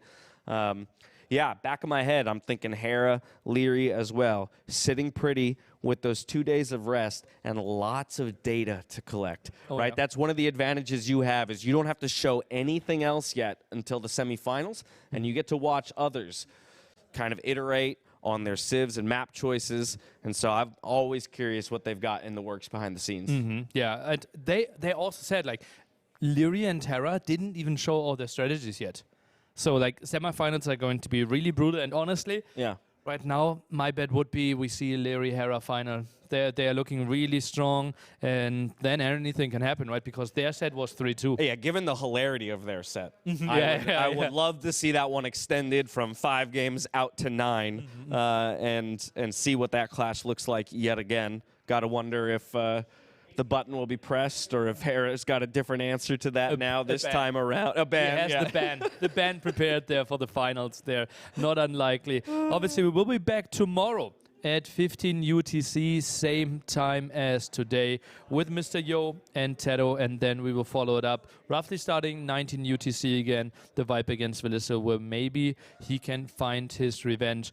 If you missed a set, if you wanted to see a highlight again, my YouTube channel has you covered, Nili, and we will say. Check it out. The uploads go up fast. It's been really incredible how it's all worked. I've even at times gone back to the hotel, relive a couple moments, check my memory on a few things, and so definitely, if you've missed any of it, it's all available to you, nice and easy to find there on YouTube. Relive that Siege Tower moment.